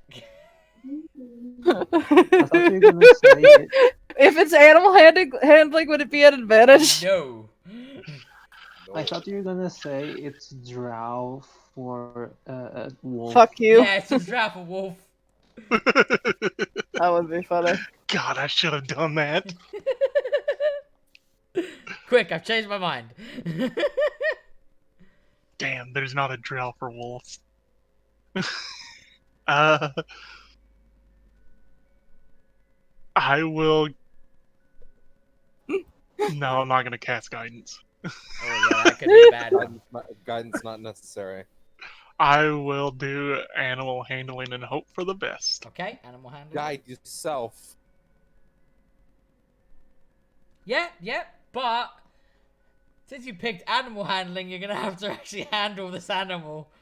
Oh no! So What? it's I not can't. that I bad. can't just look between its legs. No, you picked. No, that was the medicine check option. You picked the animal handling option, which is you handle the animal. Oh no! That's fine. I mean, Power bomb Yeah, the it's not animal. that bad. You just sex the wolf. You go up to the wolf. You pat it to calm it down. You just kind of have a reach. You go, oh yes, a girl. It's a girl? mhm. Aww. That explains why she's so badass. It explains why she's moody too. She growls at you as you say that. And Sarah's gonna be like, I understand. She'll go back in the cart. So while you've been out there talking to Striaka, Shit. Trevor was having some minor chat with Floric, just discussing the terms. He's just reiterated the terms that he's given to you. So everyone knows that Trevor is the deal that Trevor will make with you is that you will all sign a contract to operate as Trevor's bodyguard. He will travel from place to place to do checks on the general stores owned by the Traders Guild. While he's there, it will take him several days to do full inventories of their items. In some cities and or towns, it may take longer because they have larger selection of items. You will all be paid anywhere between 200 and 250 gold upon the arrival in each town. This will depend upon whether or not he feels the town is more dangerous. The more dangerous areas, you will get 250 gold each. The less dangerous areas, you will only get 200 gold each. He will help in trying to secure better deals for you in the purchase of goods in these places, especially in the purchase of a place to stay. He has noted, however, that you can always choose to stay in the cart if you don't wish to pay for an inn, but people often prefer to sleep on a bed rather than in the middle of a cart. He has also stated that he will allow you guys to make some choice in where he goes. However, he must attend to certain places. So he must go to all the places on his list. He cannot fail to go to a place because it means he's not doing his job properly. So there's no sprint all the way to the Red Sands option. He has to go from place to place to place to do his job. He has offered that if you require some assistance in gaining information or some kind of cooperation with certain people that he knows of, he will happily do so and try to aid you as much as he physically can. He has specifically stated that he's aware that one of you wants to return to the Red Sands. He may know one or two captains of trading vessels that may be willing to allow you passage on one of their trading ventures. He specifically mentioned that there is a specific drunkard by the name of Captain Alvarez that may be able to help you out, but he doesn't know if the man is still alive or if he's drunk himself stupid.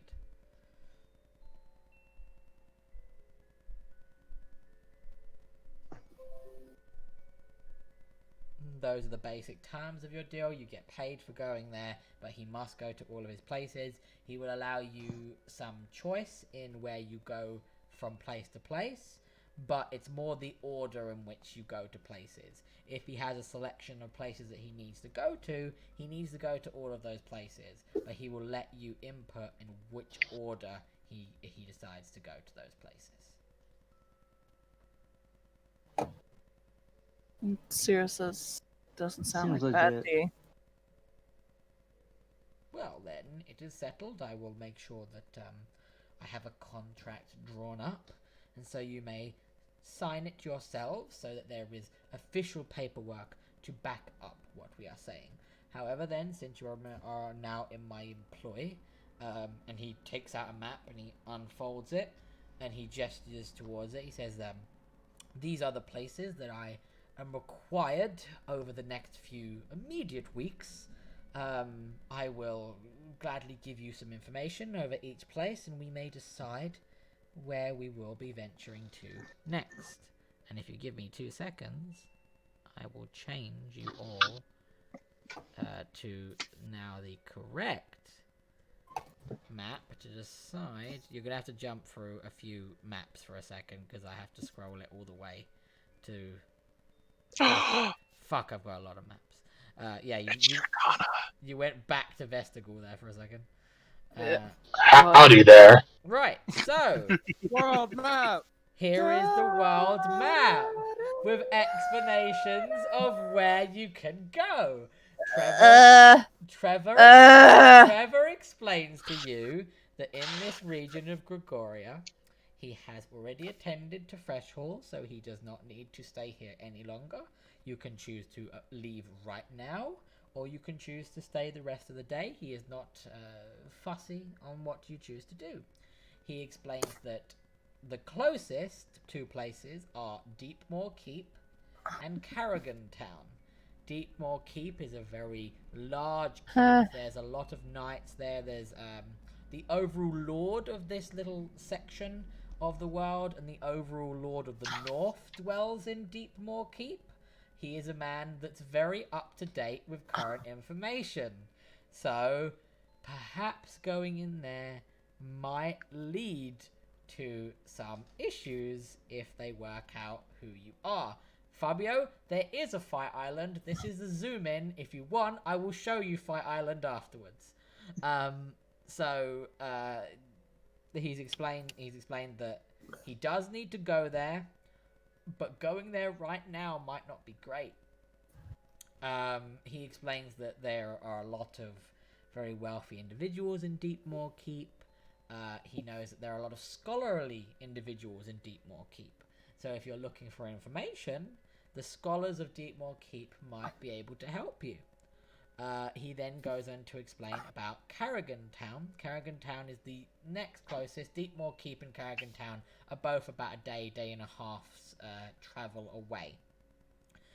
Carrigan Town is a relatively small town. There's nothing outlandish about it. What he does know is that it's named after the mayor. The Carrigan family are the people that have been mayors of Carrigan Town since it was first created. They will always be mayor.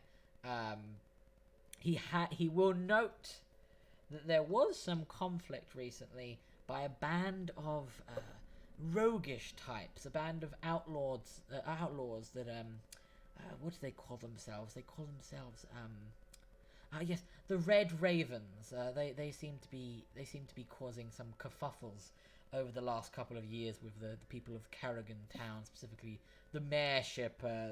Some issue with the way that the mayor does business. The people very much like them. Last I heard, there was some scrap between the 2 groups and something happened. I don't remember exactly. I've not been to Carrigan Town for some time. I know that these ruffians do exist there. But you know, it's a good place to earn a couple of coin. I know that the mayor of Carrigan Town is always looking for some odd job to be done. He has a few bounties. I know that he does want these ruffians of the Red Ravens to be beaten. So if you are looking to earn a bit of extra coin, maybe you could assist with that. And then he just is a few more days away, about 3 or 4 days away, is Olark Township. It is a fishing village. It's 90% of its trade is in its fishing. It has a major bar. I know that it has quite a noteworthy library as well, if people are looking for information. I know that they've had some very strange goings on. Last I was there was something about fishermen boats going missing.